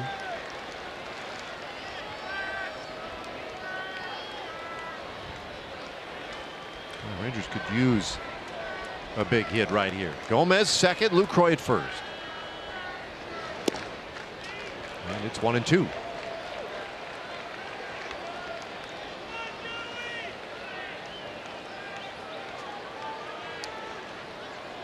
He likes the ball right down the middle of the plate. Yeah, don't. If you're trying to keep him in the yard, that's where most people like him, right down there. The other side of it is when you get him, take advantage of it. Joey's definitely done that. Stays 1-2. One of the pitches that's hard to hit from Estrada is a high fastball for a strike, top of the strike zone, after you've seen several changeups. Just, your mind is geared up to that changeup, and all of a sudden that 90-mile-an-hour fastball popped in there. It's tough to catch up with. That was the issue with Mike Napoli in his at-bat. Saw some changeups and then that high fastball, and couldn't quite catch up with it.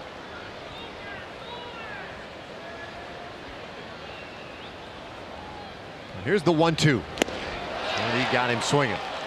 There it was. That's his best fastball, 92 miles an hour. Joey had almost waited on some changeups, pulled them foul. And then with 2 strikes, Estrada comes back with that high fastball at 92 miles an hour and got the swing.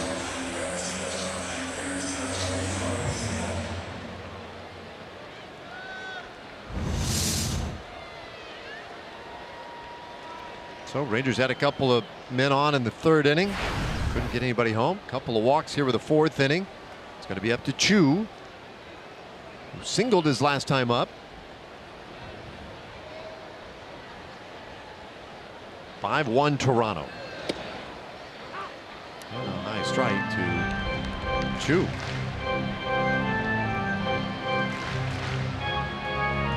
Chu ambushed Estrada when we were in Toronto. First pitch of the game Saturday afternoon, and launched it to center field. Been a little more patient today. And taps this one by the mound. That's in a tough spot. Nobody home, and the bases are loaded. That'll play. You could just see that develop when it came off the bat. Estrada couldn't get to it. Second baseman couldn't get to it. Once smoke came off the bag, it didn't matter because there wasn't going to be anybody at first base anyway. They worked just kind of like a drag bunt. Second hit for Chu tonight. Sets up an opportunity for Elvis. Looked like an off-speed pitch away, right off the end of the bat. In no man's land. Elvis has been solid this year in RBI situations. Knocked in 36 on the season. That's the second most for Major League shortstops. There's a chance to add to it right here at a point in time in the game where the Rangers can really use it. Long conversation out of the mound as Russell Martin went out there to have a word with Estrada. Well, at the top of the inning, the Blue Jays loaded the bases with 2 out. And it was Steve Pearce who delivered a very big double to clear the bases. Andrus, nearly a .340 hitter with the bases loaded. He's got Gomez third, Lucroy at second, and Chu at first.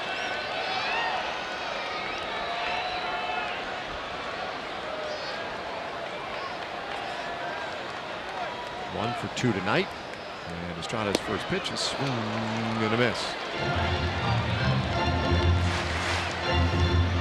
Elvis recently had his 15-game hitting streak come to an end.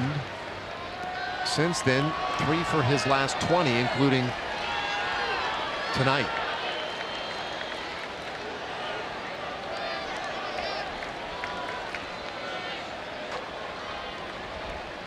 One strike pitch. Gomez drew the walk to open the inning. He's at third. Lucroy 1 out later. He worked a walk. Now at second base, and then Chu just a moment ago with that little dribbler for a base hit. 25 pitch inning for Estrada once he delivers to Andrus here. Well, Bibbins Dirks struggled in the top of the 4th, and now it's Estrada's turn.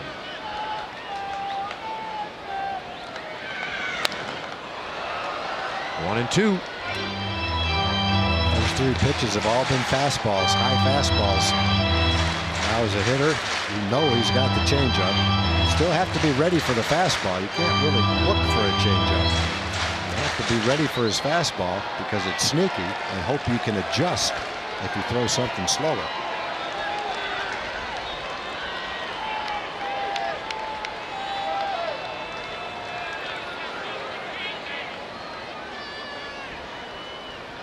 Estrada readies for a big pitch. Here it is.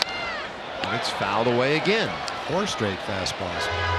Elvis had a base hit on a changeup his last time up. He was a little bit out in front of it, but he lined it into left field. And maybe Estrada a little bit worried that if he throws him a changeup, he might be able to wait on it and hit it. He's going with his fastball, at least so far in this count.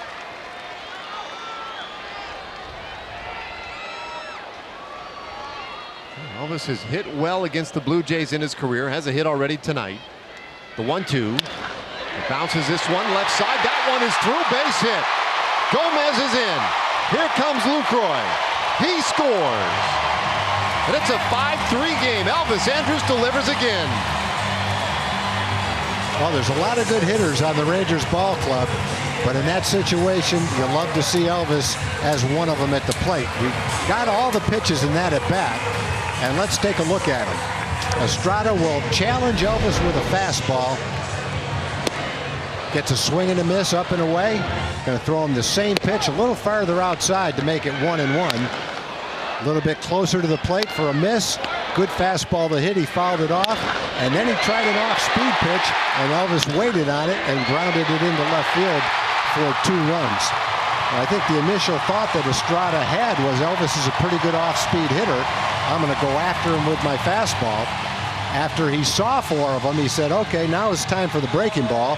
Something off speed, and Elvis waited on it and had a 2-run single. So great job by Elvis, who's been the most consistent Ranger hitter all season long.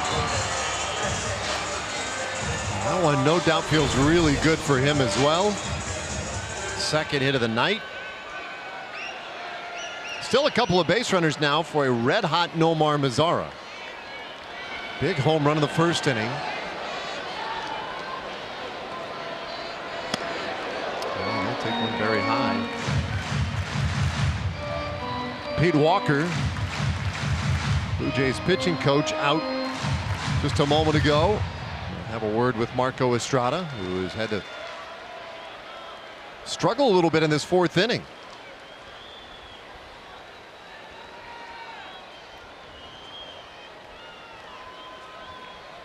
One 0 to Nomar.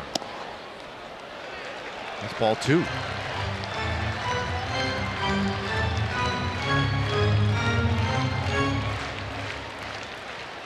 The teams traded solo home runs in the first 2 innings. Good. On the top of this inning, 4 runs came across for the Blue Jays. 2 have scored in the bottom of the inning so far for the Rangers. And there's a strike. Check count, another ball. That's the one you want to lay off on. Lay off of that high fastball.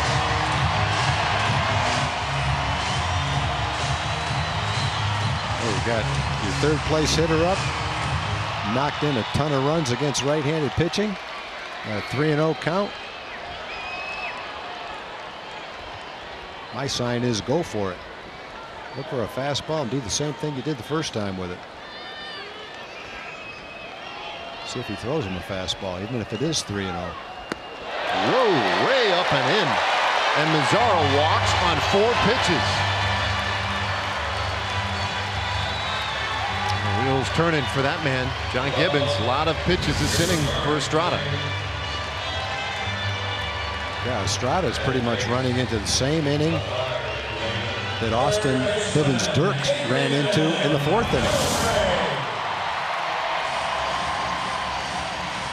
Rangers need that 1 hit to cap it off like the Blue Jays got in the top of the 4th.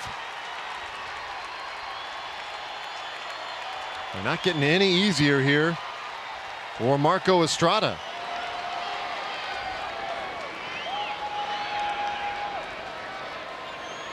Adrian Beltre. And that one misses badly. Boy, he was so far off balance, he went down on 1 knee.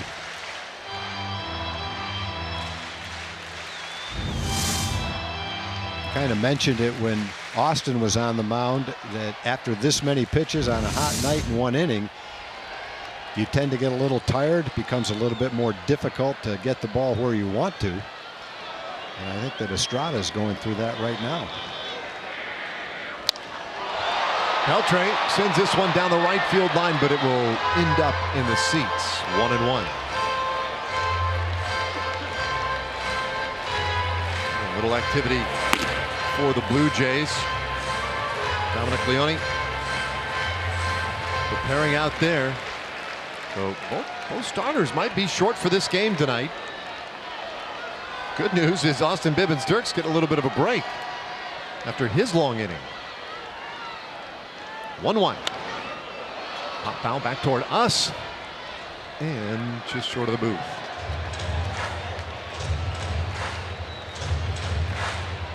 He's had plenty of time to catch his breath down there.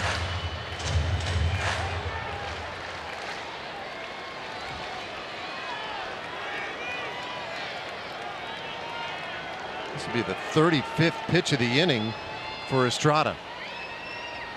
Rangers everywhere. That one's high. On the appeal, no. Adrian asked for help on that one and got it.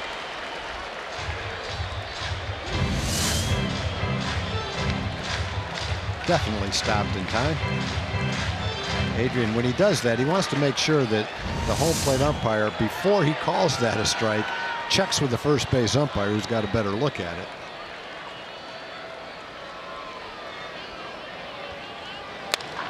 Hits this one out to right center field. That one drops in. Base hit. 2 is in. Here comes Elvis. Mazara being waved. And Beltre with a bases clearing double. Just pretty much a carbon copy of the top of the 4th inning. All the Rangers have one-upped them. There you go through the pitch-by-pitch again with Adrian. Marco Estrada, after walking Mazara to load the bases. Good fastball. Adrian fouled it off. Another fastball for a strike. He fouled it off. 3 straight fastballs, laid off a high one, and then got one well out of the strike zone. That's not even close to being a strike. Lined it into the gap to right center field, and I like the slide that Adrian gives at second base. He runs around him and then sneaks the hand in there for a bases loaded double. Great comeback inning for the Rangers. After the Blue Jays had scored 4, the Rangers come back and score 5. Gomez loves it. The bench loves it. And the Rangers back in front, 6-5 to score. Blue Jays into the bullpen. We'll be back in a moment.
Low fares with nothing to hide.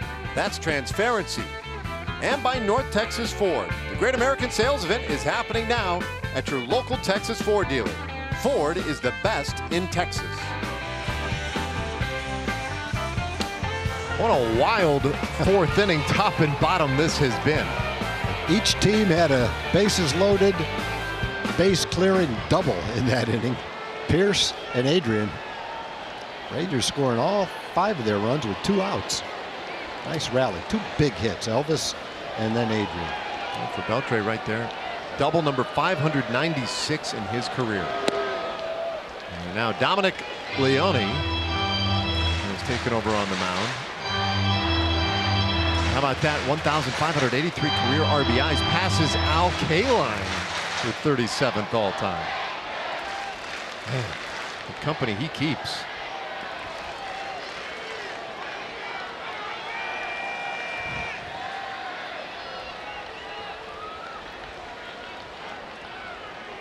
Odor waiting on a 1-0 from Leone.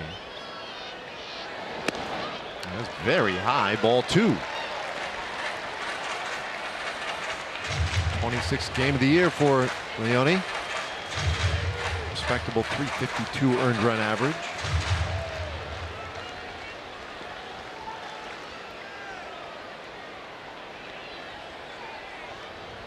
Five runs are in. Odor is the 9th Ranger to come to the plate this inning. And it's 2-1.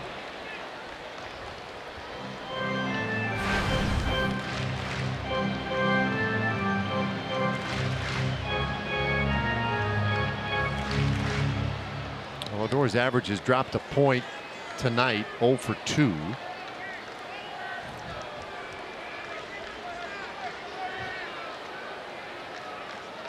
His .222 average coming in to the game today was his highest since mid-April. April 15th when he was hitting .225, but he fights this one off. It's 2-2. So he has started to climb back a little bit in terms of batting average. 1 for 3 yesterday with a walk. 9 for 22 in the last 6 games.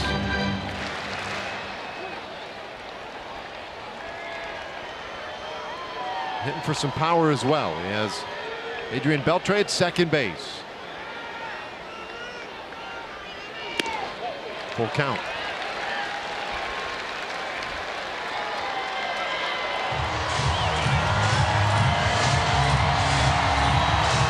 There's a guy who started everything in his 4th inning with a walk. And he would be next. Yeah, it was such an unusual inning for Marco Estrada. The first 2 runs got on base by walks, something he doesn't normally do. Odor hits this one high in the air out to right field. Might have enough. Batista back at the wall, and he'll make the catch. Just underneath. Well, the Rangers will settle for the 5 runs. Elvis Andrus delivering one of the very big hits. Bring it in 2.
Download the Fox Sports Go app and take Rangers baseball with you wherever you go. If you can't catch the games on TV, you can stream them live on your mobile device with the Fox Sports Go app, presented by Hyundai.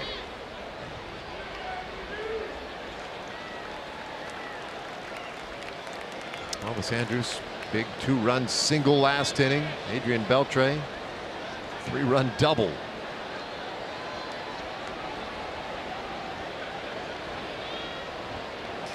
I don't think Marco Estrada expected to give up a bases loaded double on that pitch. It was almost outside, but it was definitely 3 or 4 inches high and out of the strike zone.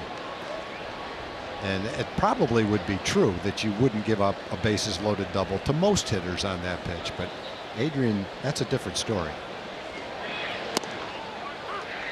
Pilar takes the strike 1-1 to count.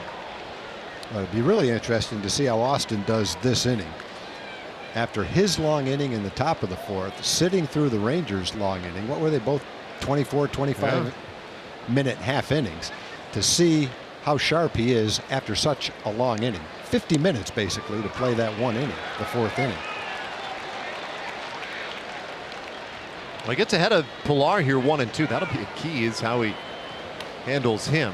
See Tanner Scheppers and Dario Alvarez. Well, Jeff Bannister's prepared for anything in this 5th inning. Would love to get Bibensturks through 5 and give him a chance. Now leading by a run. But it's going to be up to Austin to get it done on his end. 2-2 now the count.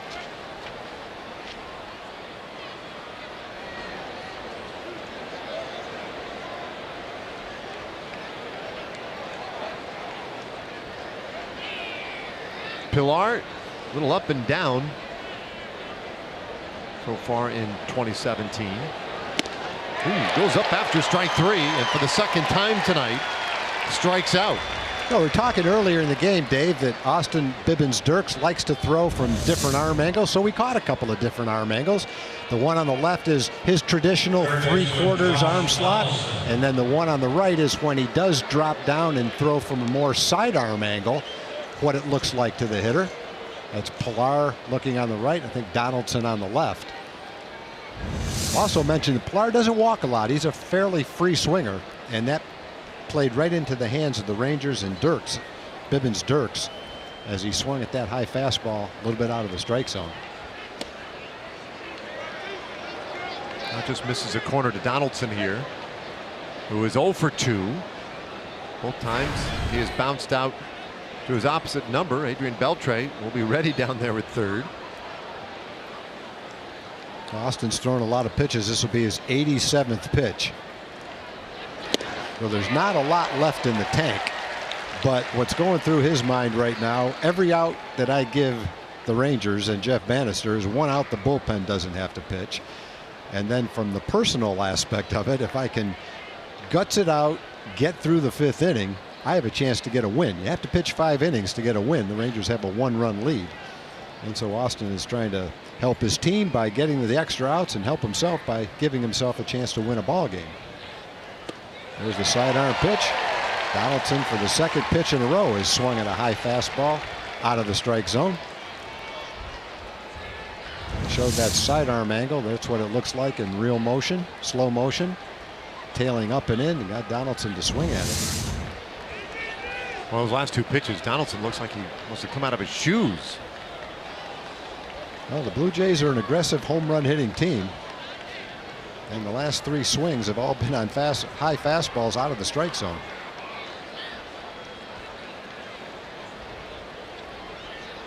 Here's the 1-2. That's high.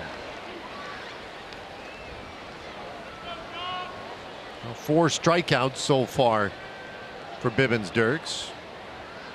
1 walk. And here he is now. His next pitch is going to be number 90 for the night. 90 is just a number. The fact of the matter is he threw 37 pitches last inning, and that takes a little extra out of a guy.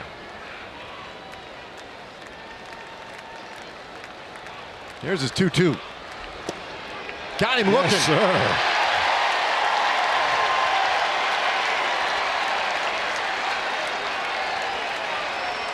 Wow, back-to-back strikeouts in the 5th inning. And here comes Jose Bautista, as you can hear. And before Bautista gets going, let's check in with Emily.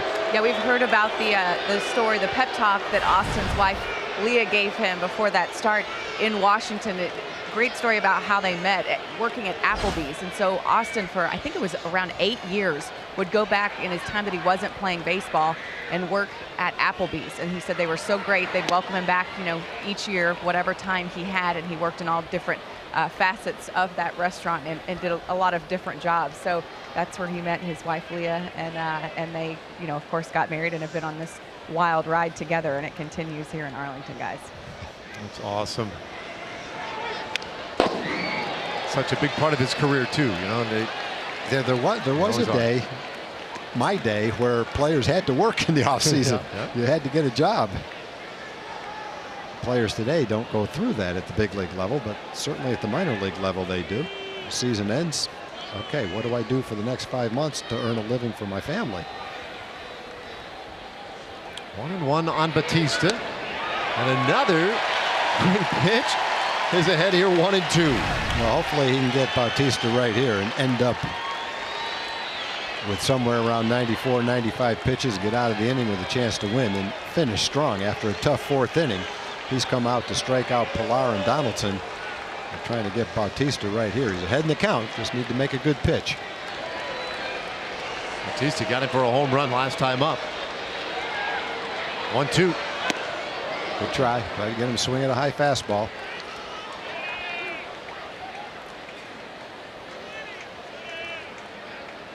Bautista has had seasons where he's walked 100 times. A season where he walked 100 times. not quite as prone to swinging at bad pitches, although every hitter swings at a bad pitch sometimes. He's definitely content to take a walk. One of the more frequent hitters in the league in that regard. 5th in the league. 2-2 pitch. Did he get him? Oh, man. He wanted to. Well, I don't think there was much of a shot on a check swing, although they did appeal it to Rayburn. But the pitch on its merit was very close. Bautista had a year in 2015. As we look at the replay, see where that pitch was. Whoa, that was pretty close. In fact, very close. 2015, he walked 110 times and struck out 106 times. Pretty impressive totals. Big 3-2 pitch. And this one bounced third base. Beltre with a ton of time. And it's a 1-2-3, top of the 5th for Austin Bibensderz. What a great shutdown inning from the rookie. And we are halfway to the house tonight.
Boston a 1-run lead. He came back after a tough 4th inning with a strikeout of Pilar, a strikeout looking to Donaldson, a slider that Bautista grounded to 3rd, and if in fact that was his last inning, a beautiful way to go out. He can't feel any better than that. He gave up 4 runs on 4 hits and a walk in the 4th inning. He got a lead and he came back out with his best inning, his best stuff. Sucked it up with 95 or 98 pitches in 5 innings and is in position to get himself a win. That will win you points with your teammates and your manager to go back out after such a tough 4th inning and pitch like that. Shut down inning. That was nice. And the first pitch in the bottom of the 5th. Lifted out to center field. Pilar tracks down the Gomez fly ball. 1 away. For us to take a second game break.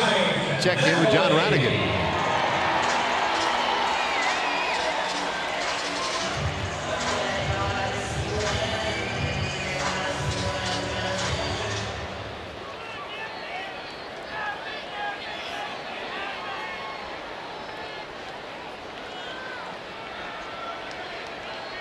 All right, thanks, John. 1 out here, and Napoli at the plate. Leone, after getting the final out of the 4th inning, pitching in this 5th. Got 1 quick out on 1 pitch. And that was 1-0 to Napoli. Whoa. Mike's 0 for 2. He's flat out to center and struck out swinging.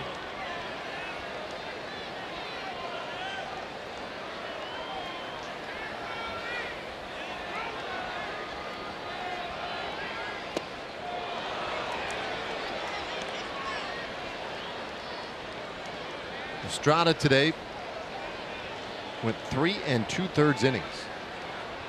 It was not an easy 3 2/3 innings. Threw 86 pitches before giving way to Leone. And it's now 3-1.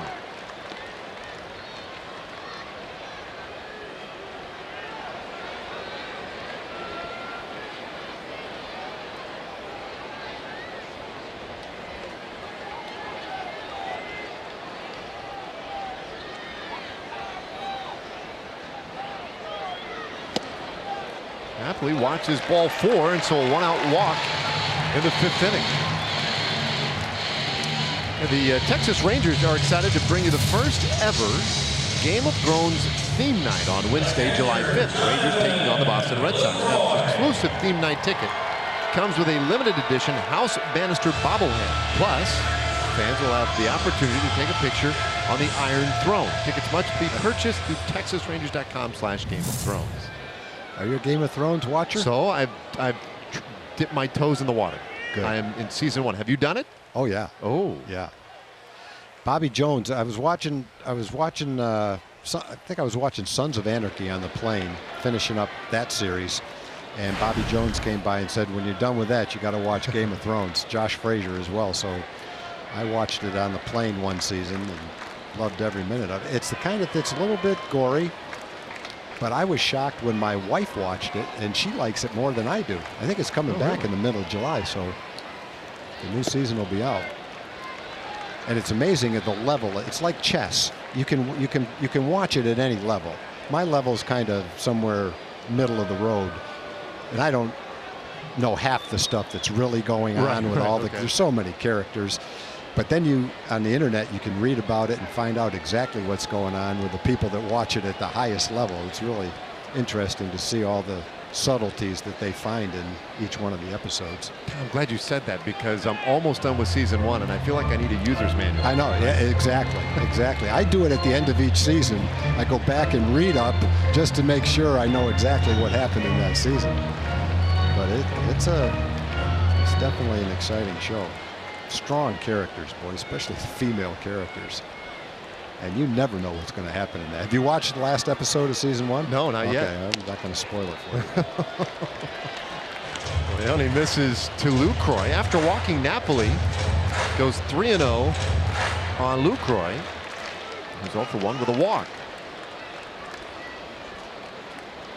Yeah, it's pretty interesting, and it is definitely, for me, it's a journey beyond my normal scope and genres. Exactly. When I watched the previews before that, if I ever watched it, I saw dragons and I saw the period that it was in. I said to myself, this may be good, but I'll never watch it. As soon as I saw the dragon, I'm never watching this. And Bobby Jones and Josh Frazier talked me into watching it, and I've thanked them each a couple of times because of how great it is.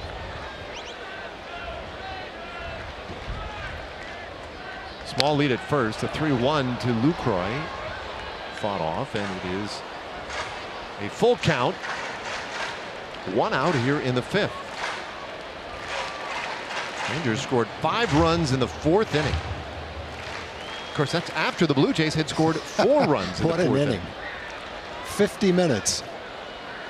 79 pitches. 79 top and bottom pitches. combined. Wow. And 2 3-run doubles, 1 for each team. And that's high. Back-to-back walks. Well, 2 walks started the rally in the 4th. Maybe it'll be the same thing.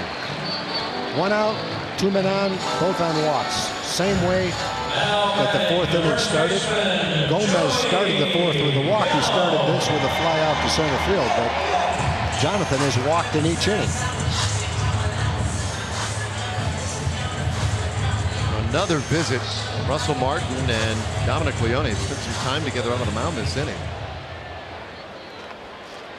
Now they have to deal with Joey Gallo, who is 0 for 2, fly out to left and a strikeout swinging.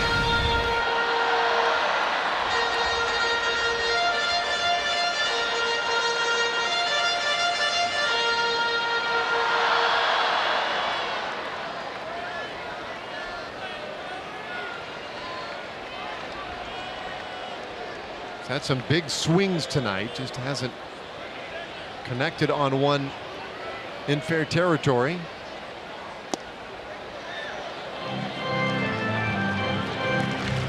He's one of the playboy. He's thrown 19 pitches, 12 of them have been balls. More activity for the Toronto Blue Jays. Aaron Loup.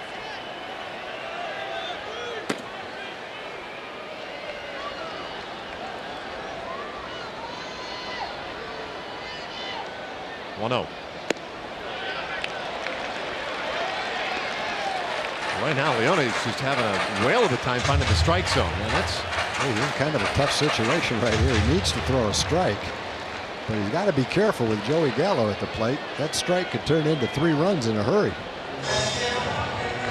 Pete Walker, his pitching coach, heading out there.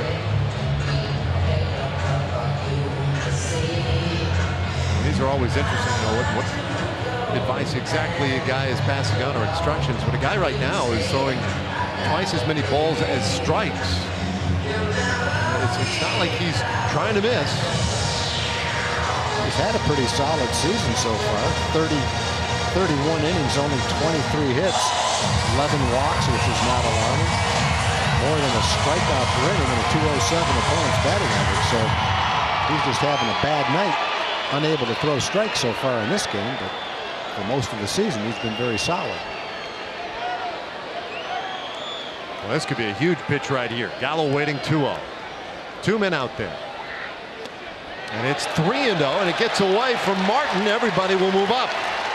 Wild pitch puts Napoli at third and Lucroy at second base. Even though he's had a terrible time throwing strikes, in that situation, 2-0, he felt like with Gallo at the plate, he had to throw a breaking ball. Threw a hard slider, threw it by Russell Martin. But it just wasn't in the cards for him to throw a fastball for a strike right there because he was afraid what might happen with Gallo looking fastball all the way. So that was probably a wise choice, but the result wasn't great. Now it's 3-0. Almost the same situation. You don't know for sure whether he's going to be swinging or not. 3-0 pitch, and that one grooved. That's the kind of pitch that if you do have the green light, 3-0, it's not a great pitch to swing at. It's a strike, but it's a pitcher's strike. Low and on the outside corner. Looking for your pitch to hit. That wasn't it. He could still come out of his shoes right here. But he won't. He'll take the walk. 3 consecutive walks. Bases are loaded for Chu. And that was interesting. Leone signaling into the dugout like that. Come and get it. That might not be right. So John Gibbons makes the walk and will signal to the bullpen. Third pitch of the night coming on for Toronto.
Sits right behind the plate. Yeah.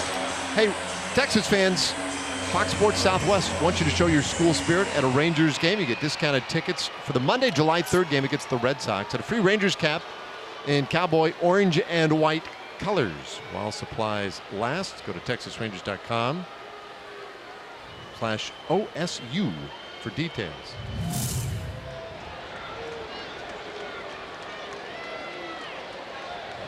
Okay, here's Chu with the bases loaded and only one out. And there's a strike from Aaron Loup. Pretty good season for Aaron Loup. 33rd ball game, winning record, nice ERA. Pretty good strikeout to walk ratio. He's in because the Rangers, 2 out of the next 3 hitters, 3 out of the next 5 hitters are left-handed hitters. In between, though, you've got Elvis and Beltre. And he saw that it was now his 33rd relief appearance, and that sounds like a lot at this point of the year. But in those appearances, he has not thrown, a ton of innings. 25 total innings. Because you come on and you face one hitter, maybe 2 at a time.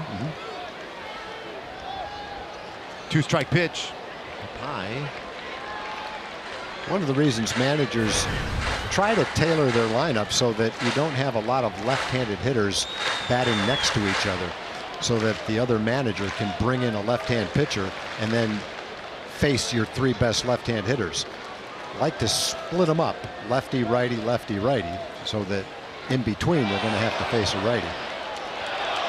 Well, they appeal on that check swing. And Chu went around. That is strike 3. So Luke was able to get Chu, but instead of coming in and facing 2 straight left-handed hitters, now he has to face Elvis with the bases loaded. And Elvis was pretty successful in that same situation back in the 4th inning when he singled to left field. Elvis has a chance to get a base hit with the bases loaded 2 straight innings. He's had hits in the 3rd and the 4th. Trying to make it 3 innings in a row with a base hit.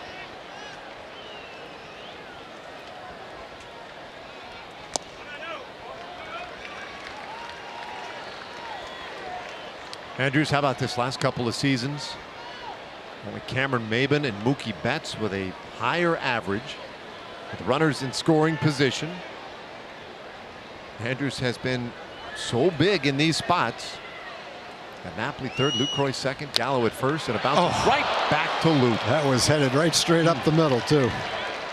That will end the inning, so the Rangers with 3 walks, but leave all 3 out there, and we go to the 6th.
Speed replay. We'll go back to the top of the 2nd inning. A hot smash pulled down the line by Kendrys Morales.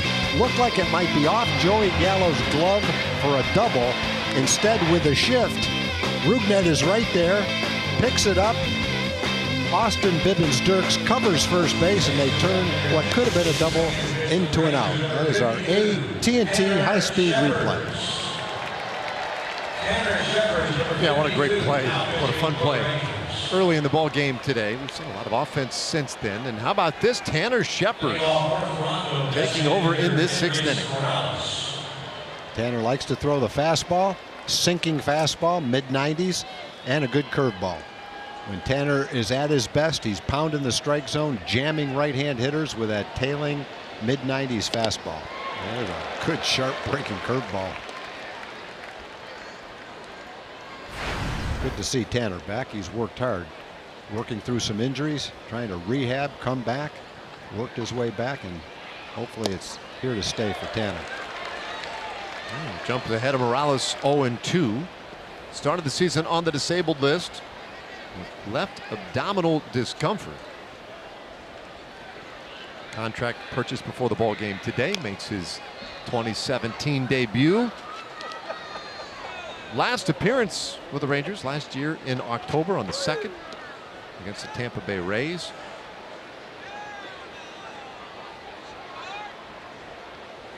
He pitched in 16 games at the Round Rock Express. Count stays 0-2.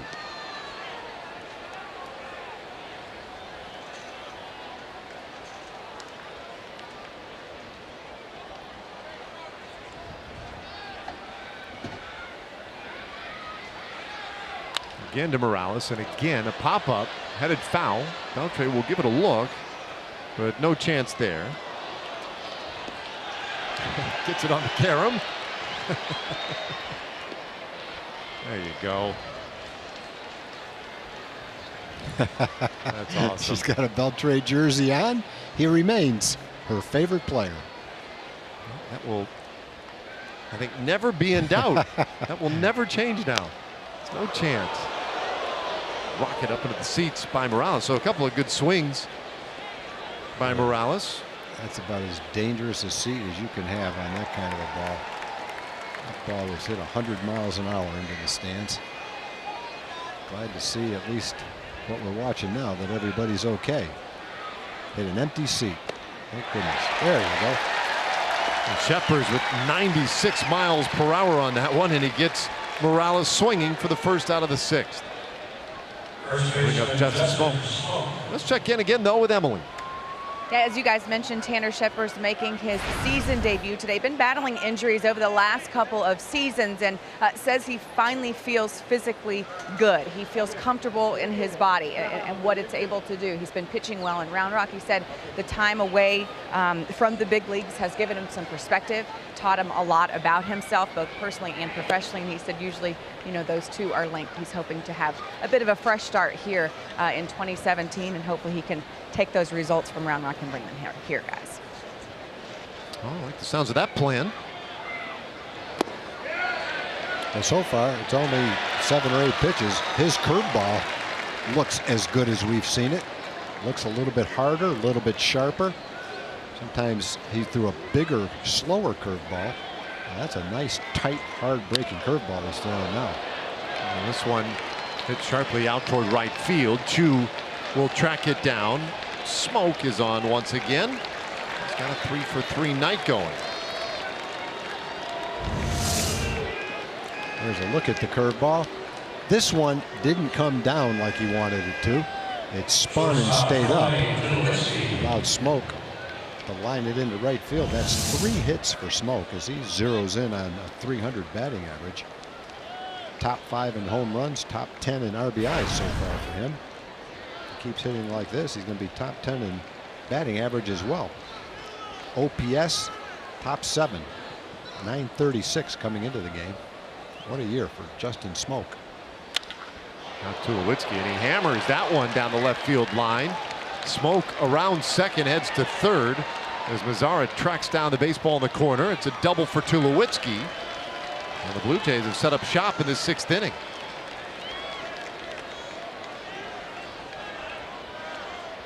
A well hit ball by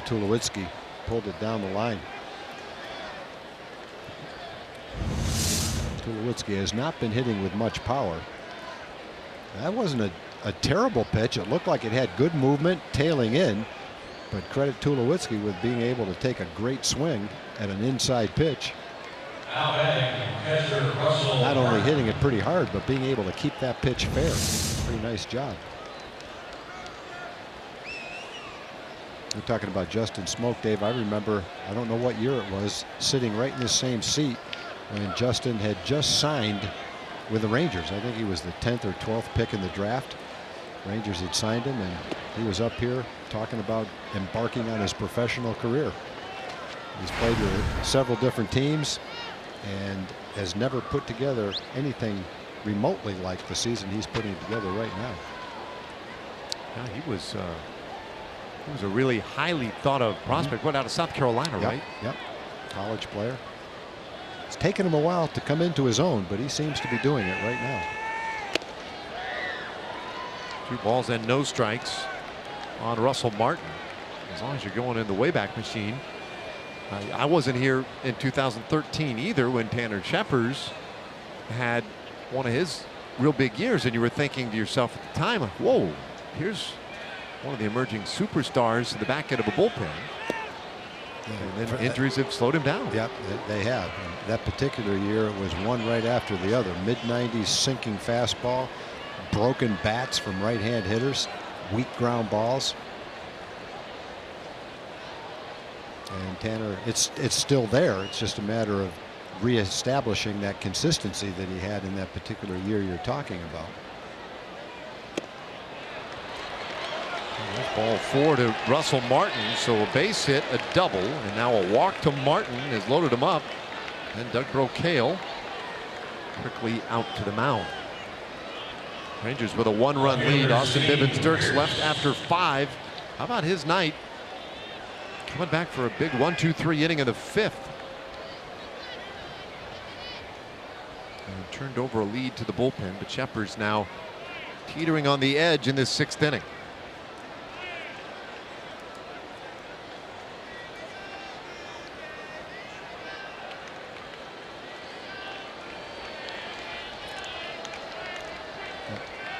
I'm sure Doug said something like, take a deep breath, relax, throw that sinker down around the knees. We've got a ground ball, turn a double play, and get out of this inning. You see Ernesto Fieri getting ready in the pin. Breaking ball just a little bit above the zone to Steve Pearce, who delivered last time up with the bases loaded. Yeah, that huge double. Bases loaded again here. Smoak third, Tulowitzki second, Martin is at first. Pops this one up, back of second base. Andrus is out there, and he makes the catch. 2 away. That's a big out. Blue Jays got out of a jam last inning, bases loaded and 1 out. Rangers trying to do the same thing here in the 6th inning. That's a pretty good start. Second baseman Ryan Goins. So now Ryan Goins.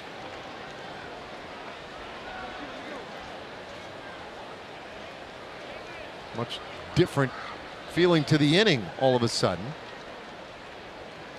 Scheppers can get just 1 more out and send us to the bottom of the 6th in a 1-run game.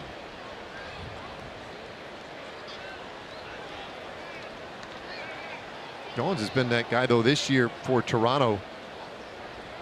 Bases are empty. He has not done much, but boy, when he has had a chance with runners on, he has produced this year unlike any year in his career. Last year had just 23 RBIs. Pardon me, 12 RBIs last year in 77 games. He's got almost double that this year in fewer games. 1-1 the count. And he's hitting just short of 350 with runners in scoring position. Right now has the bases loaded. Scheppers with a nice strikeout. Kendrys Morales and a single, a double, a walk. Popped up Pearce. The 1-1. Owens in a hole 1 and 2. Good fastball, good location. Kept it out of any part of the strike zone where he could make good contact. You can see the spin on that ball. Two-seam fastball which tails away from the left-hand hitter. And if he could throw the same pitch again, he'd probably feel pretty good about it. Tough pitch for Goins to do anything with other than hit it off the end of the bat weakly somewhere, if he's able to hit it.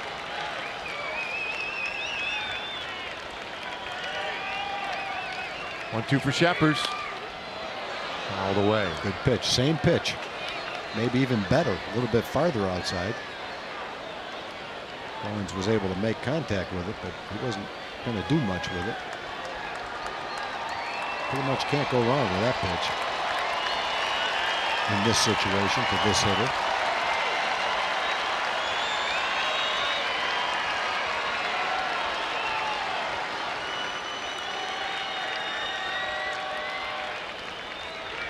Birds everywhere, and little roller down the first baseline foul keeps it 1 and 2.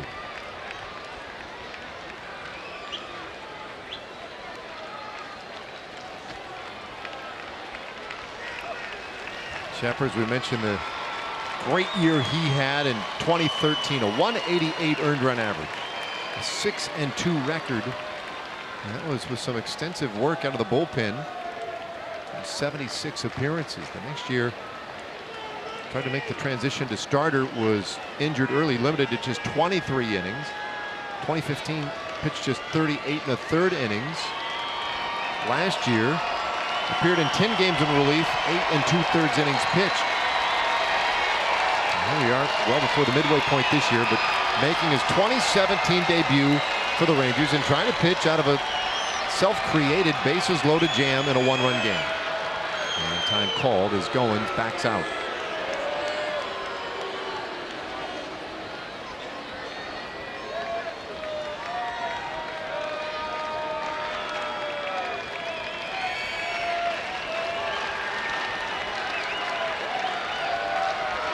Here it comes. The fly ball out to left field. Mazara with plenty of room. And that'll do it. Welcome back. Tanner Sheppers, he leaves them loaded. We go to the bottom of the 6th.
Inning brought to you by Sonic Drive-In. Our jackpot tonight, $200 plus dinner for 2 at Sonic Drive-In.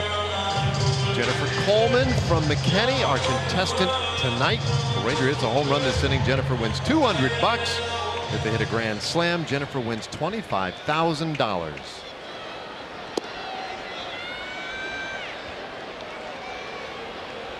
That fella right there, big Mazara fan, said, well, you can hit one right to me. I'm Only 498 feet away. Up to back of Greens Hill. That would be something. Omar's already hit one tonight. Big home run of the first inning into the upper deck out there in right field.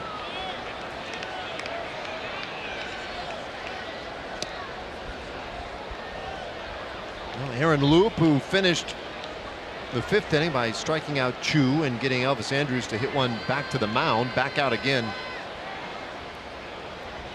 here in the sixth.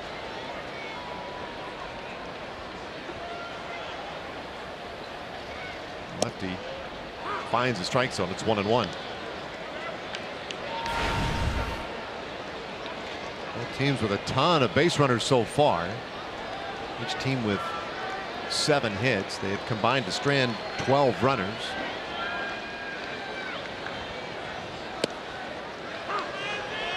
That's 1-2 on Mazara.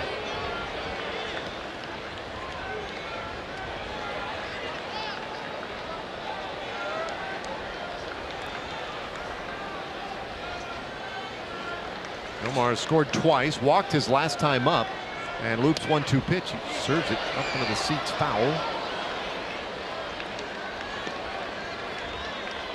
Will earn another.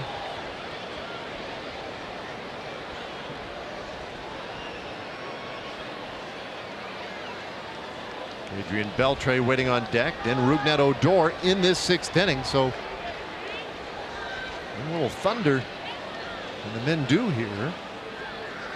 Pitch to Mazara. I don't know how he hit the ball at that angle. 1-2.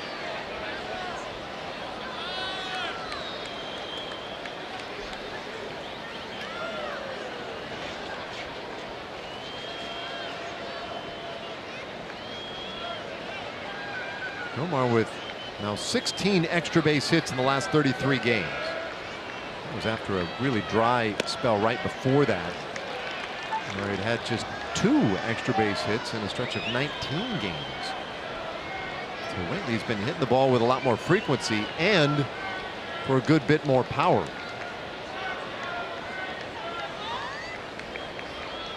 This will be the 7th pitch of the at bat. And Mazara strikes out swinging to start the 6th inning. Third baseman. One away now for Adrian Beltre.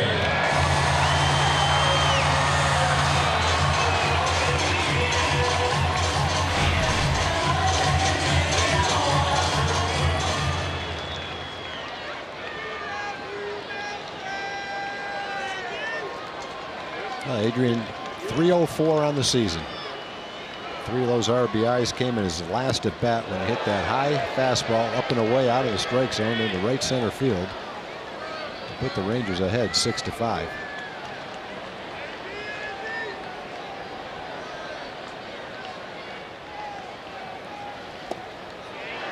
Two balls, no strikes to Beltre. Now we can kind of measure Adrian from year to year by watching him pitch batting practice to his son in the outfield, Dave. You know, several years ago when he first started to do it, his little boy would be somewhere out in the middle of right field hitting toward the right field stands. And the last couple of years he's moved back until this year we noticed him throwing to him and he was almost on the dirt at second base. The balls are going in the same spot. He's just had to move back each year because they're going farther from year to year. But I don't think I've ever seen a little boy get better batting practice pitched to him than what Adrian throws. He can throw at almost any speed right down the middle of the plate, one right after the other. And he started out lobbing to him, and now he's throwing pretty good velocity. And he's not afraid to brush him back every now and then either. Got to establish 3-1. That one right in there. Full count now on Beltre, who doubled with the bases loaded last time up. 1 for 2 today with a walk, 3 RBIs.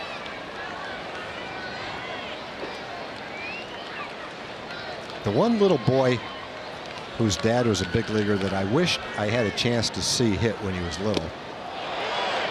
Came back and got him. Good pitch. 2 strikeouts this inning. Was Prince Fielder at Tiger Stadium. They say when Prince went out there, Mark McLemore confirmed this because I think he saw him one day. When he was 12 years old, he was launching balls into the upper deck in right field at Tiger Stadium. That would have been fun to watch. That's just crazy. Yeah. That is just. Now, he wasn't your normal 12-year-old either, but still. Fact is, he was a big kid, but he was still 12 years old. Most 12-year-olds are trying to hit him 200 feet over a Little League fence. He was hitting them over a 350-foot fence into the upper deck. First pitch to Odor, misses for a ball. Ruge 0 for 3.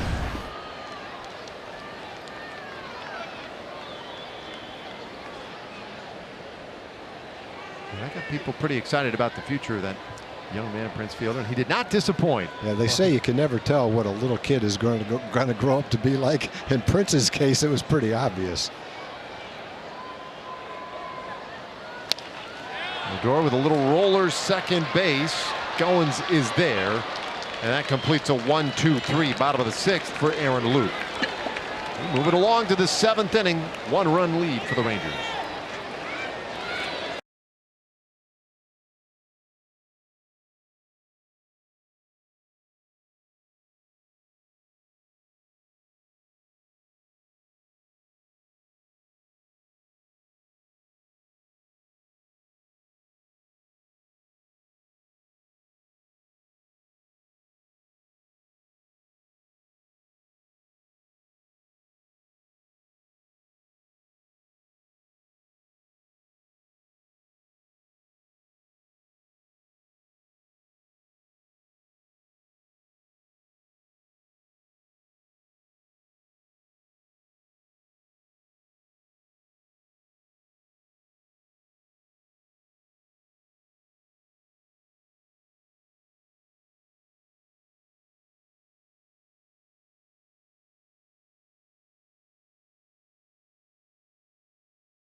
Stopper. How about this one in Los Angeles?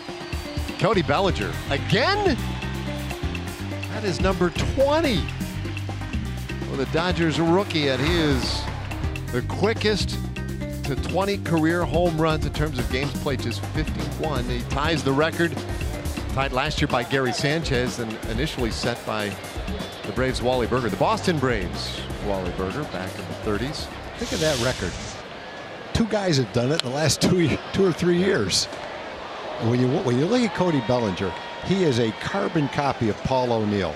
They have the same body, very similar swing, only it looks like Bellinger has a little more of an uppercut swing and much better power. Not that Paul O'Neill didn't have power.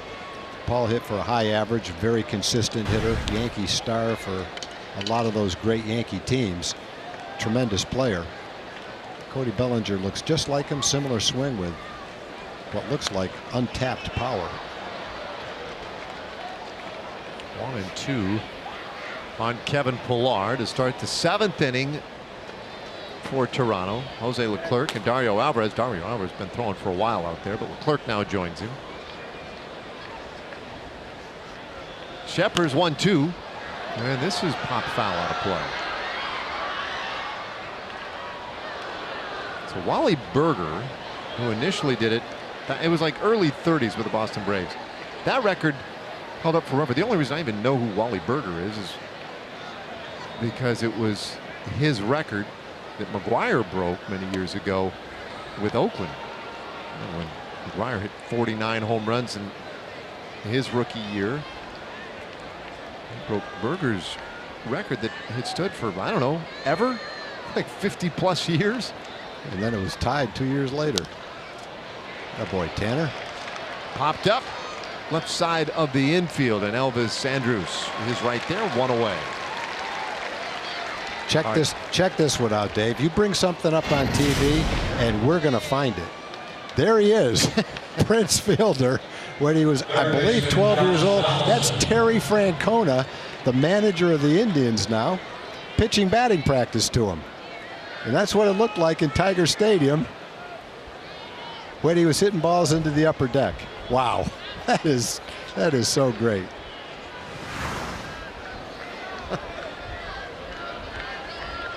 Johnny Sponsler found that one. That is just awesome. See what else we can talk about that we want to watch in a couple minutes. Yeah, now I put something on the wish list and see if Sponsler can find that.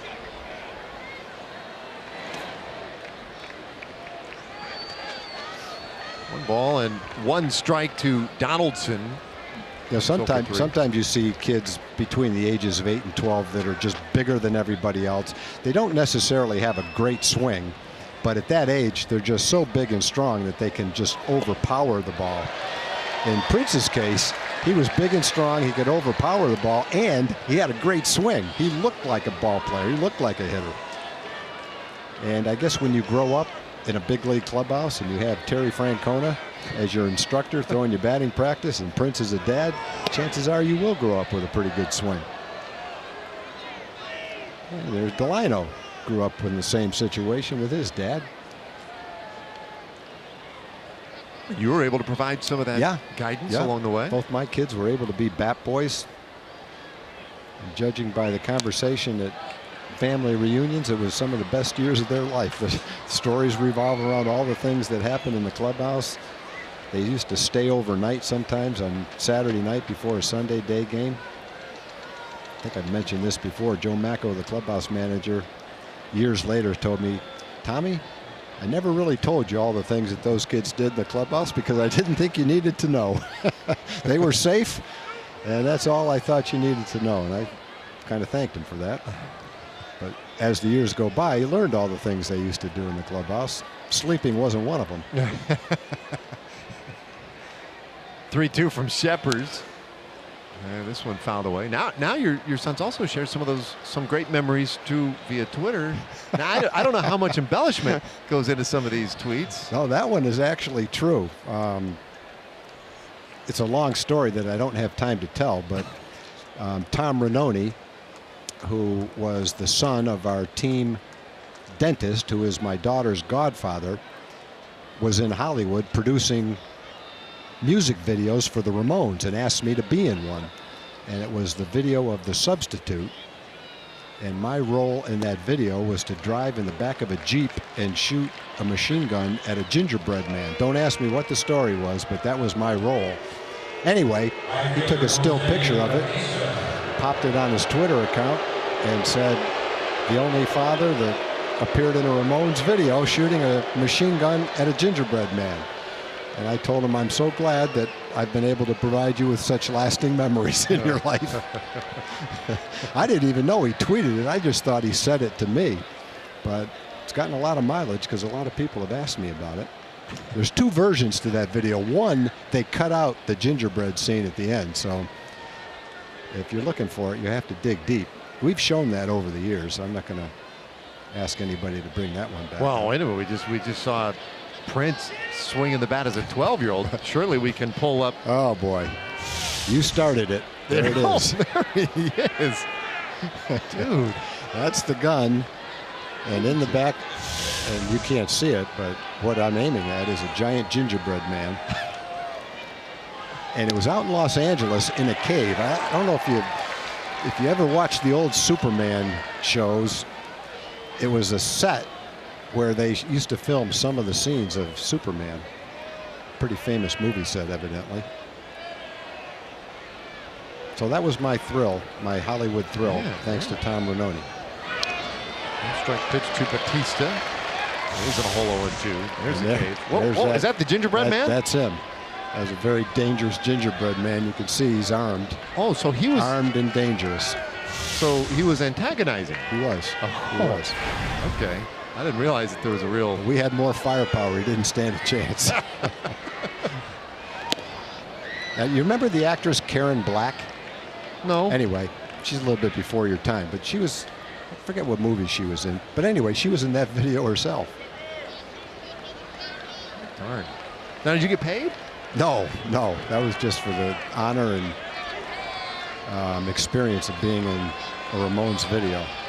It is funny though, because people that have watched that have come up to me and said, "How did you get to be in that video? You don't even know who the Ramones are."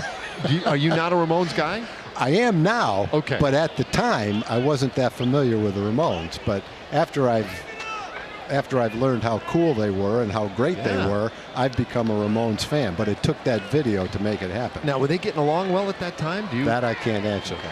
I will say this, though. Johnny Ramone and Tom Ranoni came to a game at Yankee Stadium, and I sat with him at a ball game, and he came with leather clothes on, chains, and long hair. Great pitch right there by Tanner Scheppers. With Donaldson. I should say Bautista. There's the curveball we're talking about. Tight breaking curveball, perfectly located. Gets Bautista to wave at it. Nice pitch. Jeff Bannister happy with that and says thank you, Tanner Scheppers. So a 2 gone in the 7th inning. Scheppers with a couple of strikeouts in an inning and 2/3. And we'll bring on the left-hander Dario Alvarez.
Cleanup man Kendry Morales coming up. And I invite you to take a trip to Margaritaville Friday, July 7th. Rangers and Angels. Going to be a special pregame tailgate party with live music and cold drinks. Plus, fans who purchase a special themed ticket will receive a Margaritaville-inspired Rangers t-shirt. Stay for the postgame fireworks show set to Jimmy Buffett's music. And you can get your tickets today. TexasRangers.com/theme nights.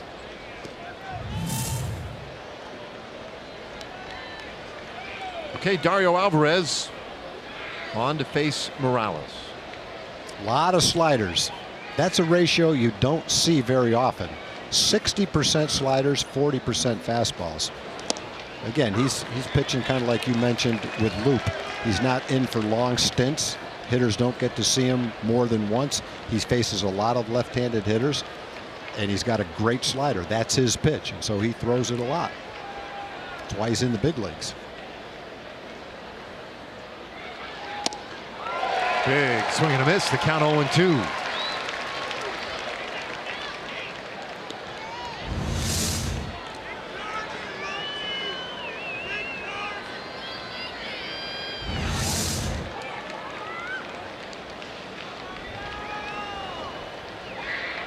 Donaldson at first base, and Alvarez misses a little up. Morales had that double in the 4th inning, came around to score. productive first half so far with the Blue Jays, a team 2 games under 500, but very much in the thick of things in the American League East. It's now 2-2. 5.5 back of the Yankees and Red Sox in a virtual tie right now. Those two teams atop the East. No team in the American League further than 4.5 out on the wild card coming into play tonight. So if you just want to look at the overall picture in the American League, If it stays like this, September's going to be unbelievable. it is nuts. A 2-2. Got him swinging. So Alvarez comes on, strikes out Morales, and preserves a scoreless 7th inning. They'll stand and stretch tonight here at Globe Life Park. Rangers up by 1.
Southwest.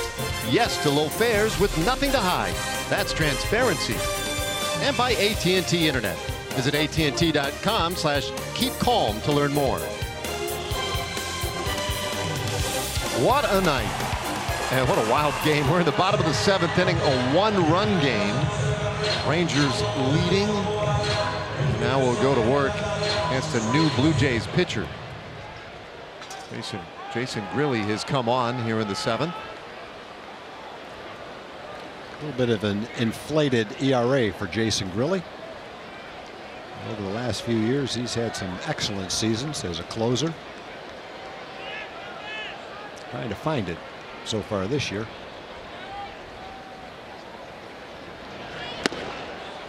Gomez started after that one, and it is strike 1. It'll be Carlos Gomez, Mike Napoli, Jonathan Lucroy in this 7th inning.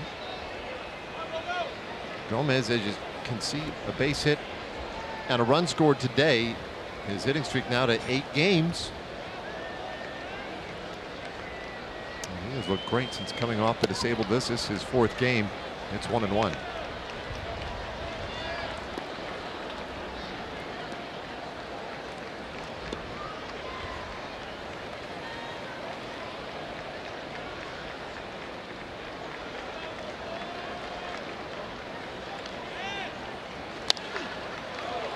Gomez shoots this one over to the right side, foul and out of play. Strike 2. Grilli has had a tough go of it in one particular way in this early part of the season.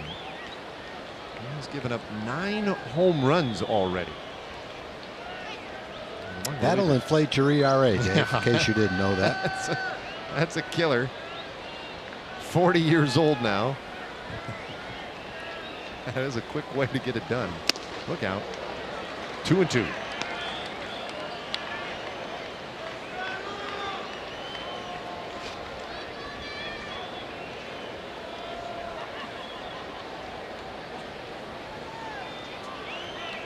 Well traveled. Not even 10 years service time. He's been at it a long time, and he strikes out Gomez swinging. We'll start the bottom of the 7th. Saturday, July 8th. We're going retro for Turn Back the Clock night. The first 15,000 fans 14 and older will receive a Mike Napoli powder blue replica jersey courtesy of Fox Sports Southwest and Southwest Airlines. Rangers and Angels. It's an 8:05 game. Get your tickets today, TexasRangers.com, or by calling 972-RANGERS.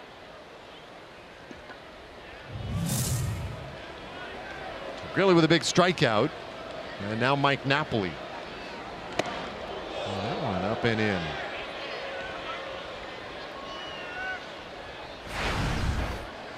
In the 5th inning, 3 consecutive walks.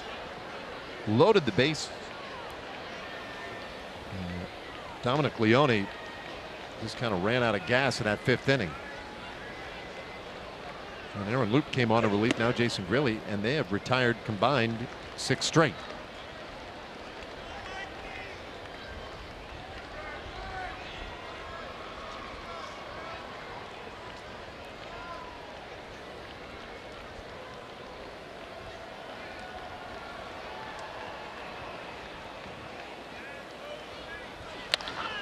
Bouncer left side, smothered by Donaldson. He hops up and a great throw, and he gets Napoli. What a play. 2 away in the inning. Still nobody on. Time for a Chevy game break. We send it back to John Radigan.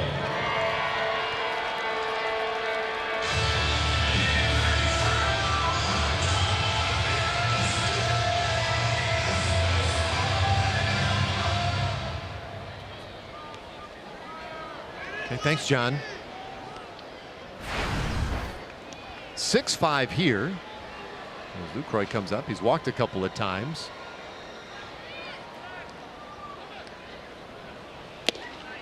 And he takes strike 1.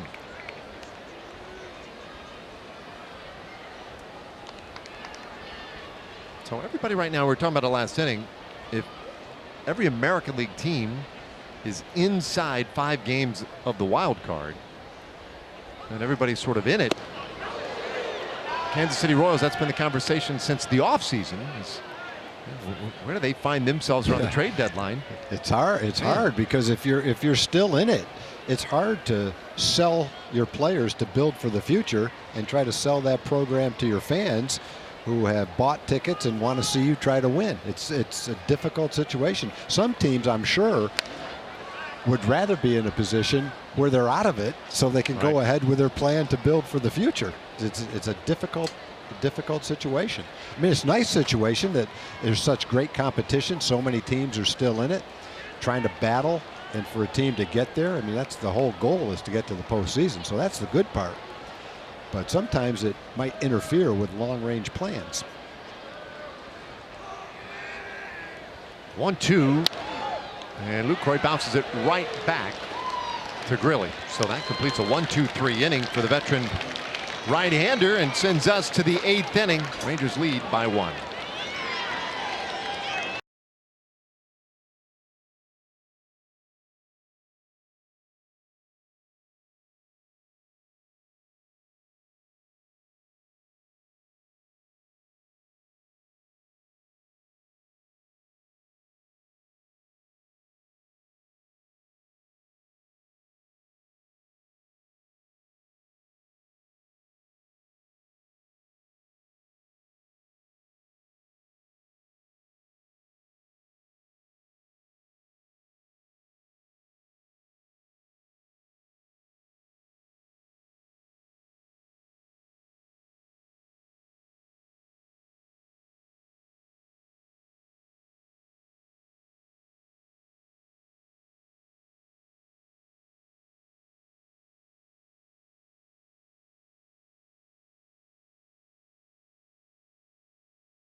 Our AT&T matchup for tomorrow. Game 2 of a 4-game series. Francisco Liriano and Nick Martinez, our pitching matchup. Coverage will begin with the pregame show at 6:30 here on Fox Sports Southwest. We'll get started a little after 7. Martinez taking it all in.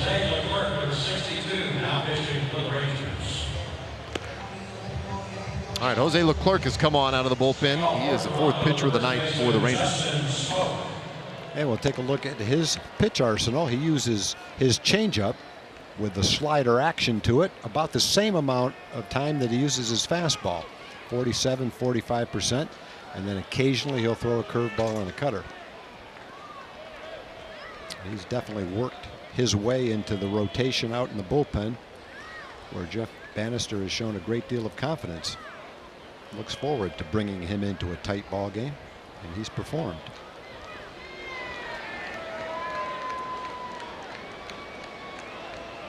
So Leclerc will try to do what nobody else apparently can do, and that is stop Justin Smoak. Little bouncer over to the right side. Gallo feeds Leclerc, and he has done it. He has retired him. Smoak will go back to the dugout, 1 away in the 8th.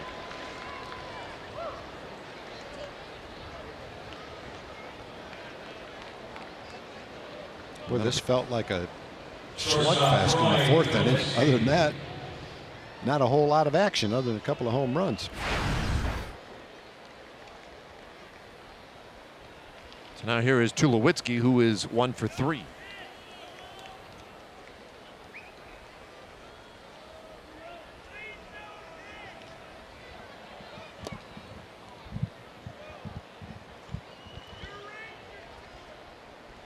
So Sheppers, an inning and 2/3 scoreless tonight in relief. Dario Alvarez got the 1-man he faced. So now Leclerc, it's 2-0. But it all began with Austin Bibbins-Dirks, and boy, he navigated some real rough patches there in the 4th inning. Came back in the 5th with a 1-2-3. He struck out Pilar and Donaldson, and then got Batista to ground out to 3rd. That was pretty impressive.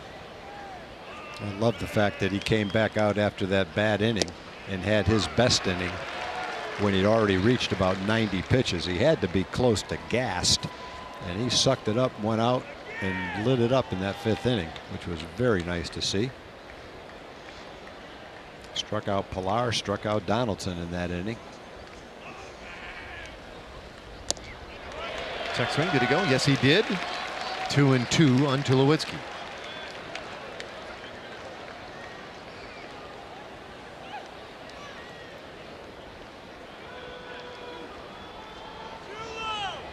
Now Leclerc has been so good and so consistent. His 2-2 pitch, and that is called strike 3.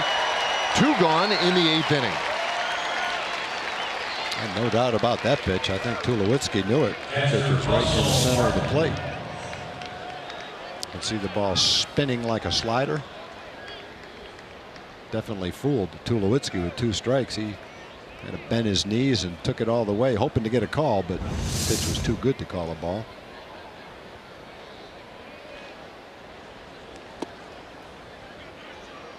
So with 2 away and the base is empty, Russell Martin, who has walked a couple of times, 0 for 1 today.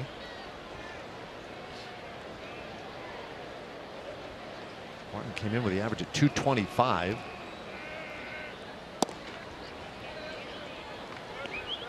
But is ahead here, 2 balls and no strikes.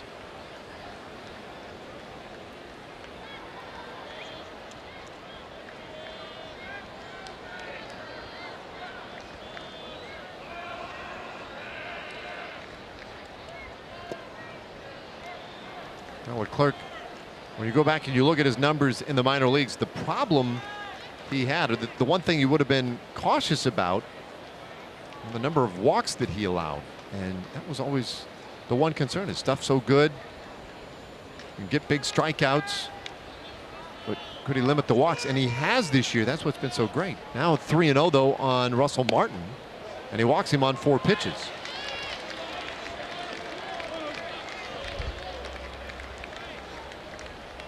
All right, Rangers fans, a formal invitation. Come on out Wednesday. It's an autograph session with Delano DeShields at the Whataburger at 7:30 North Denton Tap Road in Capel. Starts at 10:30. And while you're there, you can sign up to be the Whataburger Whata fan. You could also win tickets to a Rangers game as well as Whataburger for a year. Go to TexasRangers.com/appearances for more information.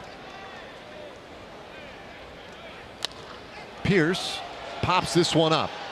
Left side, foul ground. Andrews with a long run. That one up into the seats. I meant the foul ball, not Elvis. He was very nearly up into the seats. He's on the move. Elvis was thinking about a highlight catch right here. Didn't quite get the chance. Got the high five a fan, though.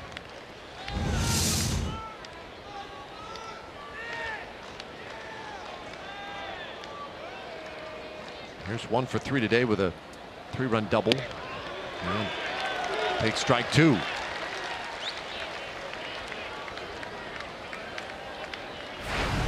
When you watch those, they look so much like a breaking ball. And that's that changeup from Leclerc.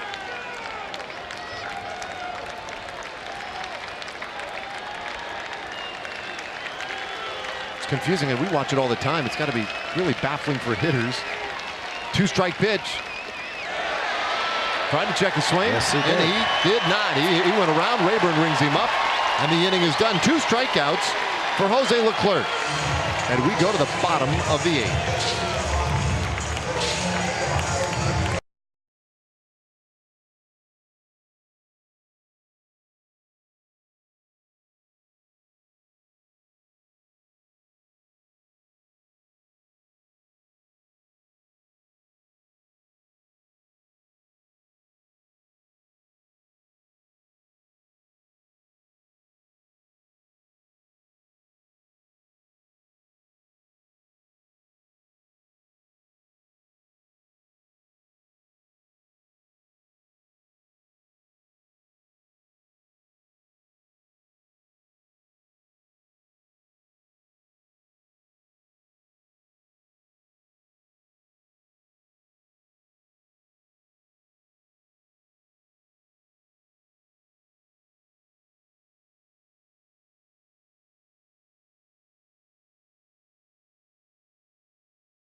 All right, time for the Ford game summary. Justin Smoaks had a huge night tonight, but it has not been enough for the Toronto Blue Jays. Adrian Beltre, the bases clearing double in the 4th inning. Put the Rangers in front by a run, and it has stayed there since. As we go to the bottom of the 8th inning, 6-5 our score. Joey Gallo will lead off the 8th inning, and Jeff Beliveau, yet another new pitcher for the Blue Jays. Formerly with the Rays, just his 5th appearance this year with Toronto. In fact, he made his Blue Jays debut earlier this month, about 2 weeks ago today, at Oakland.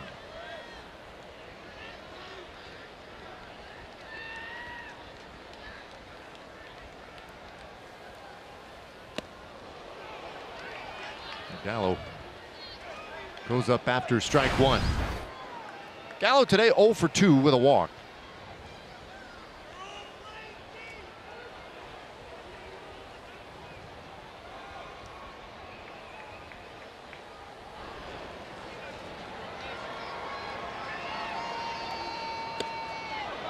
Well, it's 0-2. So lefty on lefty working right now for the Blue Jays.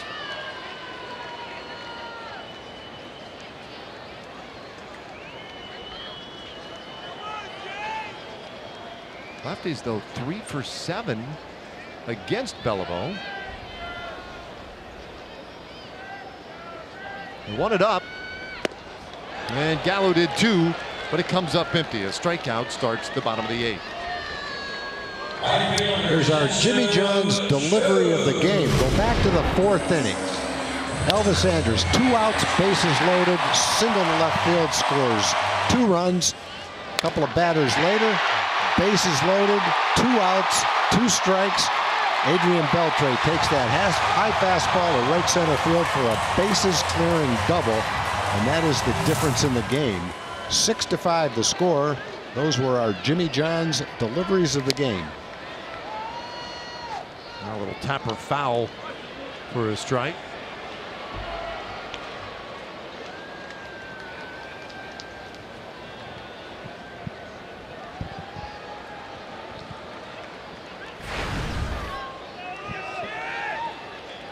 Chu on a couple of times again tonight. That's 6 straight games now where he has reached base more than once. And bounces one to the right side of the infield. Goins takes care of him. 2 away. The shortstop, Elvis Andrus. That'll bring up Elvis Andrus. Also a couple of base hits tonight.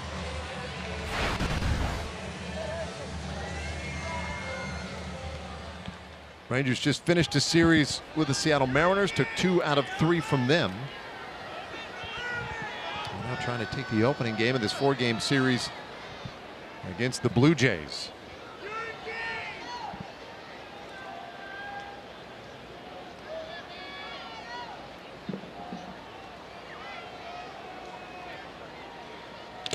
Beliveau, his first pitch fouled back off of Martin's face mask. He just ripped it right off his helmet.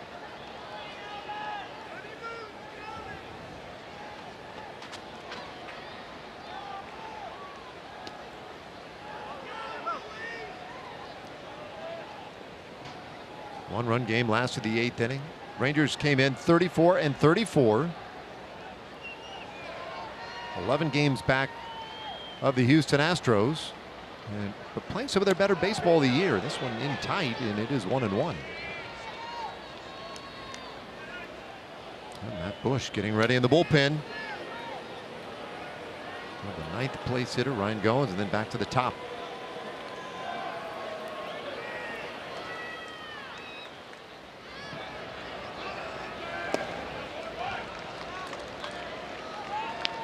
Rangers had a 10-game winning streak a little earlier this year, but a lot of people pointed out, well, some of the competition might not have been the top. It seems like the Phillies in the middle of that, the Padres, who had really struggled. 2-1 pitch, that was a swing and a miss. But right now, this Rangers team winning a lot of ball games, stringing a lot of wins together against really good teams. They went out of that last road trip, swept the Washington Nationals, took 2 out of 3 from the Houston Astros, and then just took 2 out of 3 from a Mariners team that have been playing a whole lot better lately. The Mariners have featured a pretty nice lineup, 1 through 9, boy. Andrus swings and misses. That strike 3, and Beliveau with a couple of strikeouts in his perfect 8th. So now to the 9th we go. Matt Bush trying to protect a 1-run lead when we come back.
The ninth inning, and there is drama at the old ball yard tonight. Coming up after the game, it's Rangers Live, presented by Frontier Communications, and we've got Mark McLemore and Pudge Rodriguez actually taking their seats. Look at, there's a little cameo by Pudge right there. They're taking their seats right now. Go behind me, Pudge.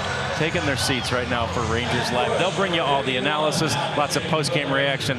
That's the best photo bomb I've ever had. That's a future Hall of Famer right there. In fact, he's already been elected. Pudge Rodriguez joins us. We hear from Jeff Bannister. Big story, showstopper. Should be lots of fun right after the game. Rangers Live, presented by Frontier Communications, guys. That's a lot of pressure, being able to talk with Pudge looking over your shoulder like that. If anybody can handle it, it's Reds. All right, Matt Bush is on, trying to protect a one-run lead here in this ninth inning. He'll face a ninth-place hitter, Ryan Goins, to start things off.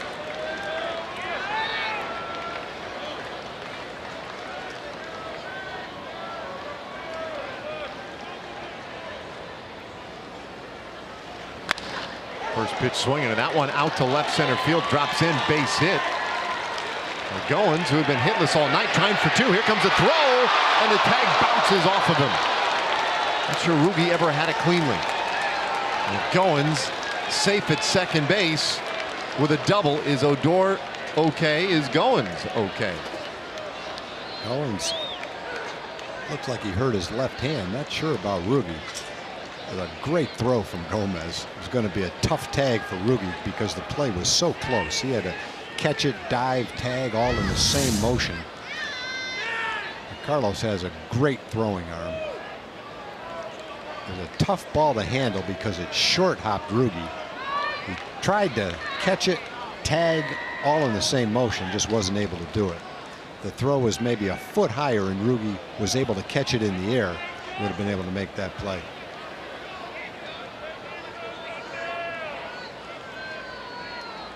Wait for quite a collision. It looked like did the ball bounce off of Goins' helmet? It doesn't really matter. It wasn't.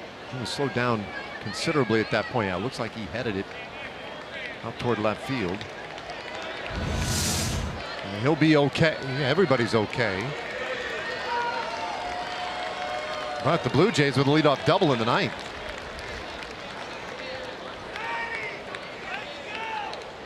Well, Pilar in this situation, man on second, nobody out. He'll be thinking, try to hit the ball to right field on the ground and move the runner, get a base hit. May choose to bunt, move the runner over. We'll see what John Gibbons has in mind right here.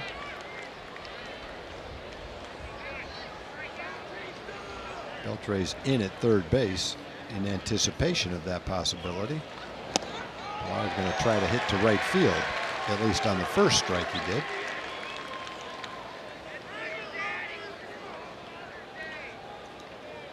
Bush with that very good fastball, works in the slider and the curve. Ahead 0-1 on Pilar, who was 0 for 4. And now no balls, 2 strikes. With that hard cutter slider, 90 miles an hour.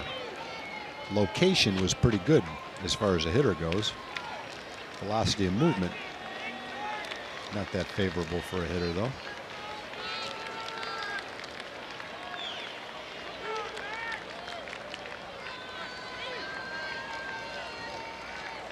No 2.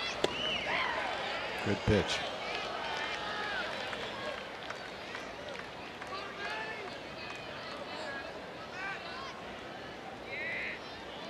Pilar came in at 256. Couple of strikeouts though tonight. It's also flied out to right, popped up to short. And fouls this one off.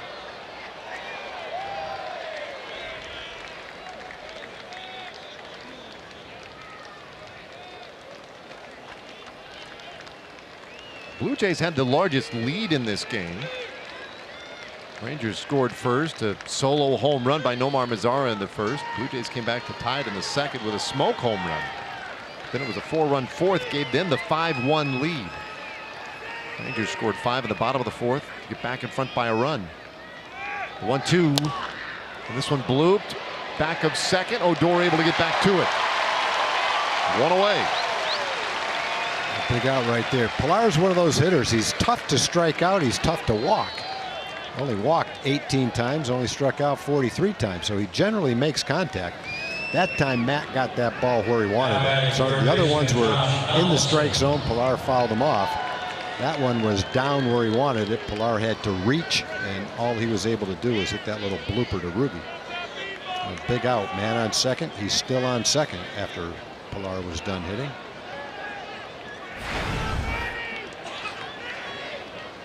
So now Josh Donaldson walked his last time up.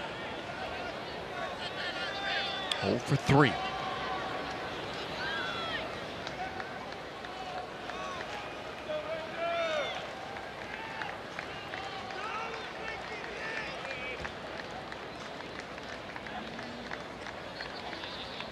Bush very deliberate. And the first pitch lined into left field. That's a base hit. Mazara has a good arm. His throw headed to the plate, and it is allowed to go through, but not in time. Goins scores from second on the Donaldson single, and we are tied at 6.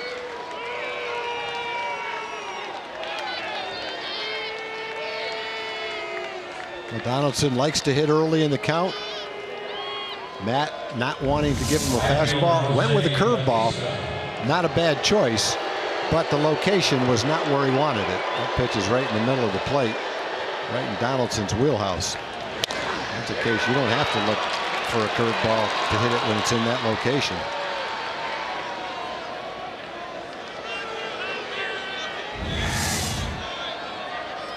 Now Bautista.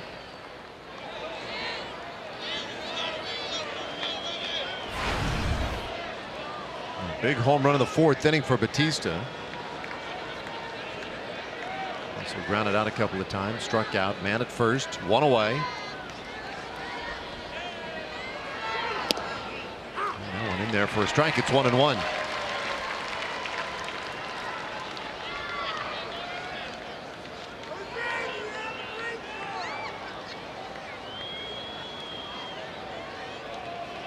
Bautista 0 for 2 in his career against Bush. Runner goes. And the pitch is outside. Throw down to second base. Not in time. Donaldson with a very big stolen base for the Blue Jays.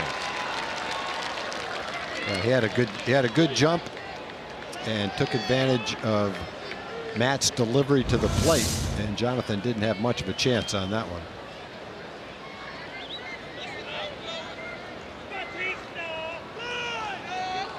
Just the first stolen base attempt by Donaldson this year.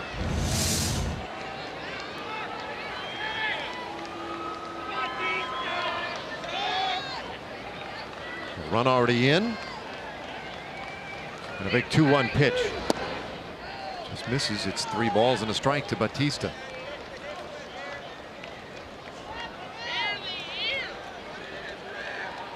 Bautista had really been struggling through this month. So a 130 average. Now a total of 2 homers and 3 RBIs, and he swings and bounces this one foul. It's a full count.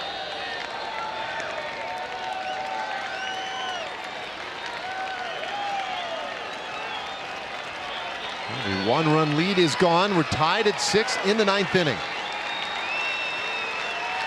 Got a paid crowd tonight, 25,115.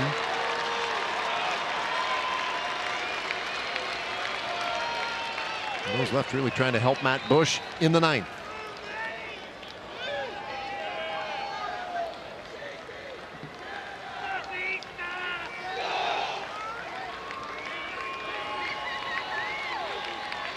Payoff pitch.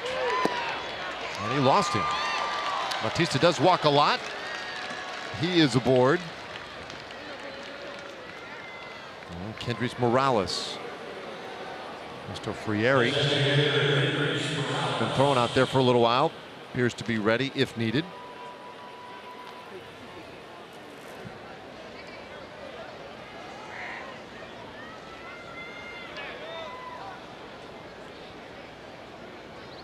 Brocale out there to have a couple of words.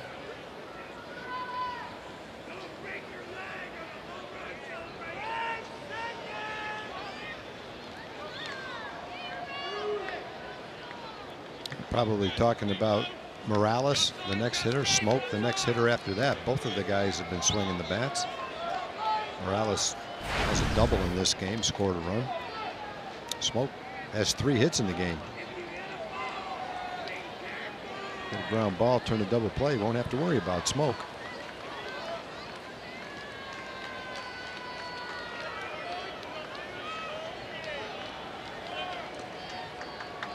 Bush with 8 saves this year. Lost this save opportunity, and now it's Morales to swing over the top of strike 1. Yeah, better location with that slider, cutter, down and in. Morales looking to hit early in the count. And have a hard time hitting it when it's down there. Good pitch.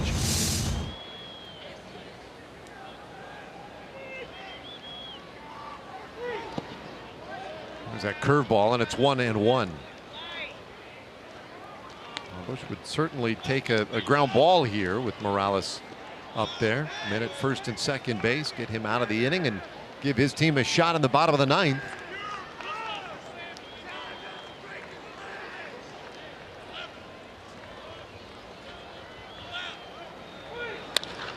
This ball, though, out to left center field, and it is down. That's a base hit. Around third base is Donaldson. He'll score. RBI single by Morales. And it is a 7-6 Toronto lead.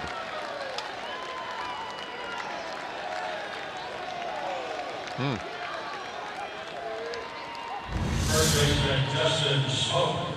Morales hit a pitch, looked like a high fastball, borderline pitch, up and away, and pretty much the same type of a hit that Goins had to start the inning. Ball hitting the gap in left center field. Goins turned his into a double. Morales, without that speed, held to a single. So Batista at third, Morales at first, still only 1 out. The hottest hitter in this lineup, Justin Smoke. He's 3 for 4, home run, couple of singles today. And heat from Bush a little high.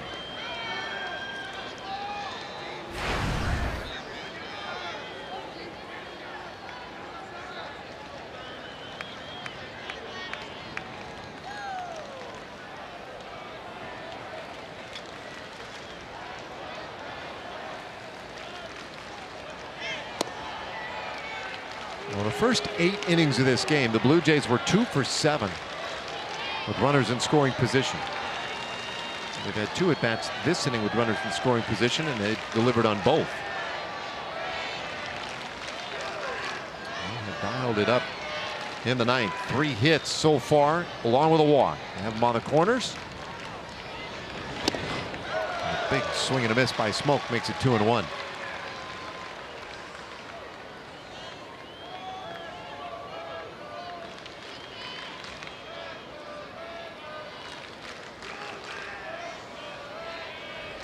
Matt Bush had a couple of back-to-back outings.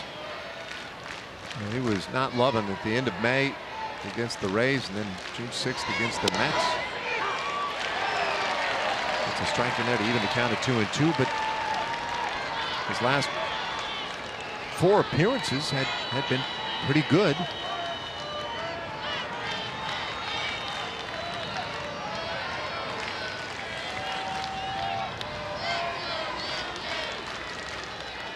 Tonight's been a rough one. The 2-2. And it's full count.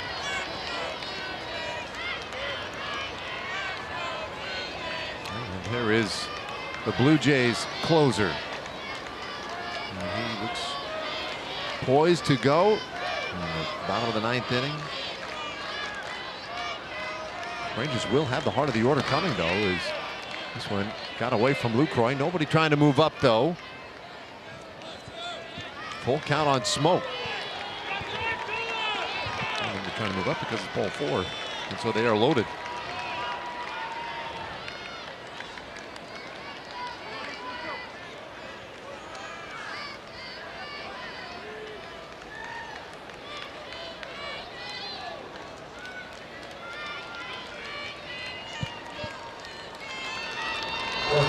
Barney pinch running for Morales. Second base. Barney running second base. Now batting shortstop Troy Tulowitzki. These close games at home, they have been torturous for this Rangers bullpen this year. That's how the year started.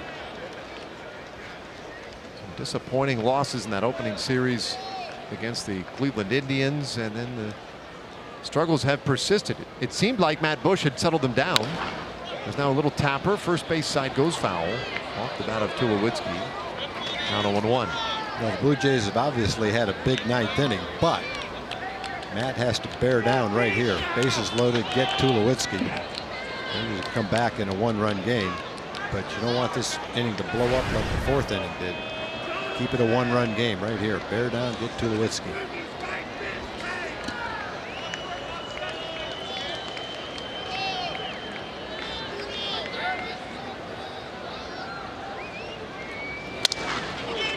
This one off the handle, popped up near second base. Odor is there, and he'll haul it in. So the base is left loaded. Oh, pardon me, second out of the inning. Still trying to get there. Andrew Russell. That's a big out and a big pitch right there by Matt.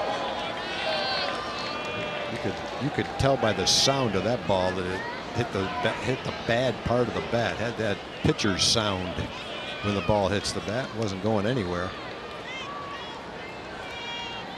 One step in the right direction. One more to go. Oh, infield fly. Now Martin. And he sends it foul out of play. The inning continues for Martin. Batista third. Darwin Barney pinch running at second. And Justin Smoke is at first base. Blue Jays 1 for 4 with the bases loaded tonight. The one, though, was a big one. It was the bases clearing double in the fourth inning. Now 0-2.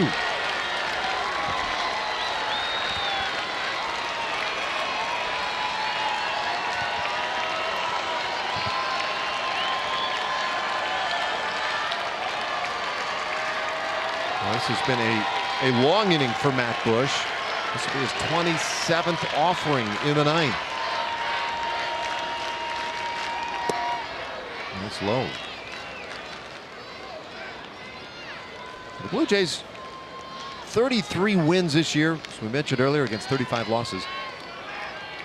21 of those wins are of the come from behind variety. Today we're trailing by a run in the ninth and now lead by 1. 1-2. Got him swinging, and that will in the ninth inning. But a 2-run ninth for Toronto. They have taken the lead.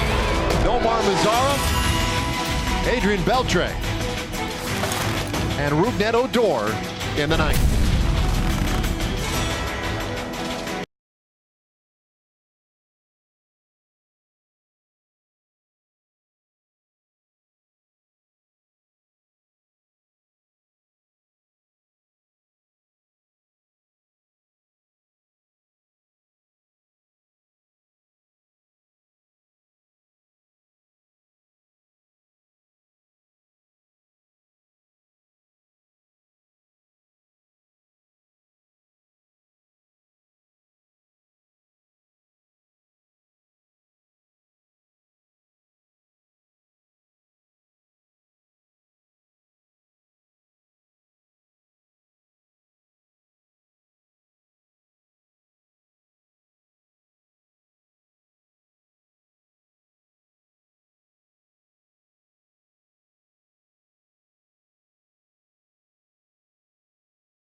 here in the bottom of the 9th inning, down by a run.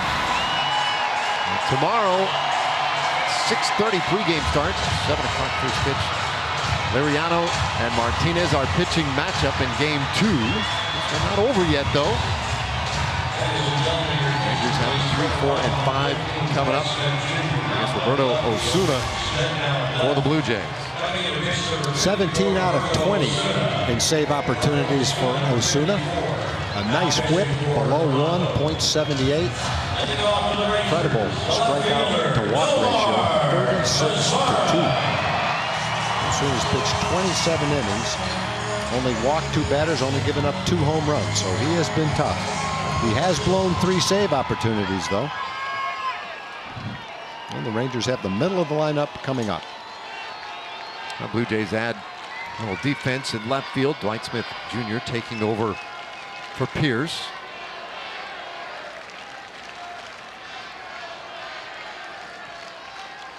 Omar Mazara, first pitch to him. Ooh, generous strike call.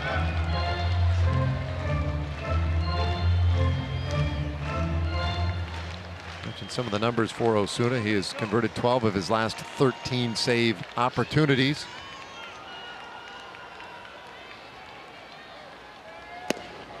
And Lee upstairs with that one.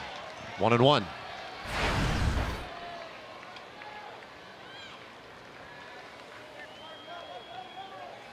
Zara had the big blast to the first inning. Looked like that might set the tone for a good night offensively for this team. It has not been a bad night. This one ripped down to first, but Smoke hauls it in, 1 away.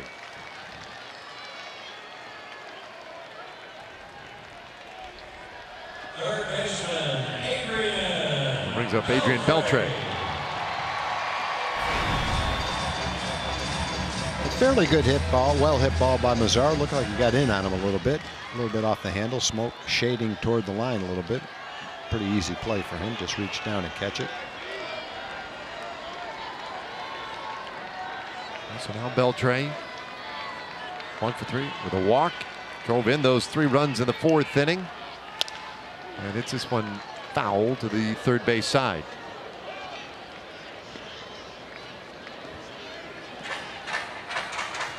All for 3 in his career against Osuna.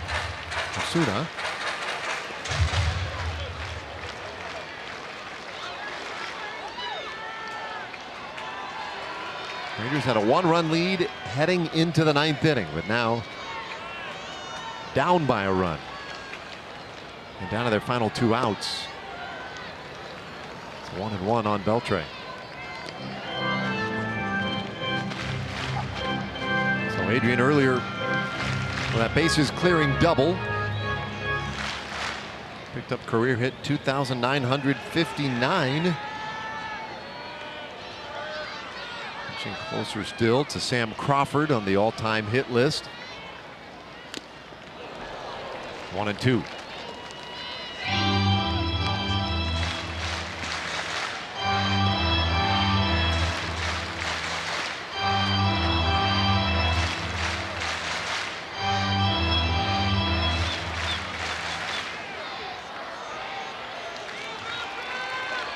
Now hit in 4 straight games. He's returning from that jammed ankle against the Mets here at home. The 1-2 pitch, that's a bouncer shortstop. Backhand stop to Tulowitzki. Got a nice strong arm, and he gets it there in time. There are 2 gone. There's so many times when a player gets to be in his upper 30s, loses a little bit of bat speed, can't quite handle the fastball like he used to. In Adrian's case, nothing's changed. He had the double on a high fastball up and away. This kid's throwing in the mid-90s. This is a high fastball on the inner part of the plate. Took a great swing at it, hit it sharply, pulled it to shortstop. Now, even with the injury, Adrian's not slowing down a bit. Swinging the bat like he always did.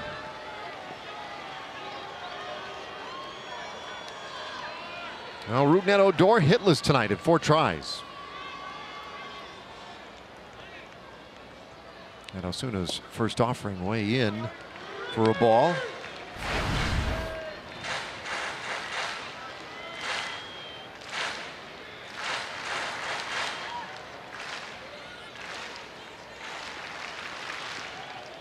Last Rangers base runner was Joey Gallo in the 5th inning, the 3rd consecutive walk in that tough stretch for Dominic Leone. Odor pops this one up, back up third base.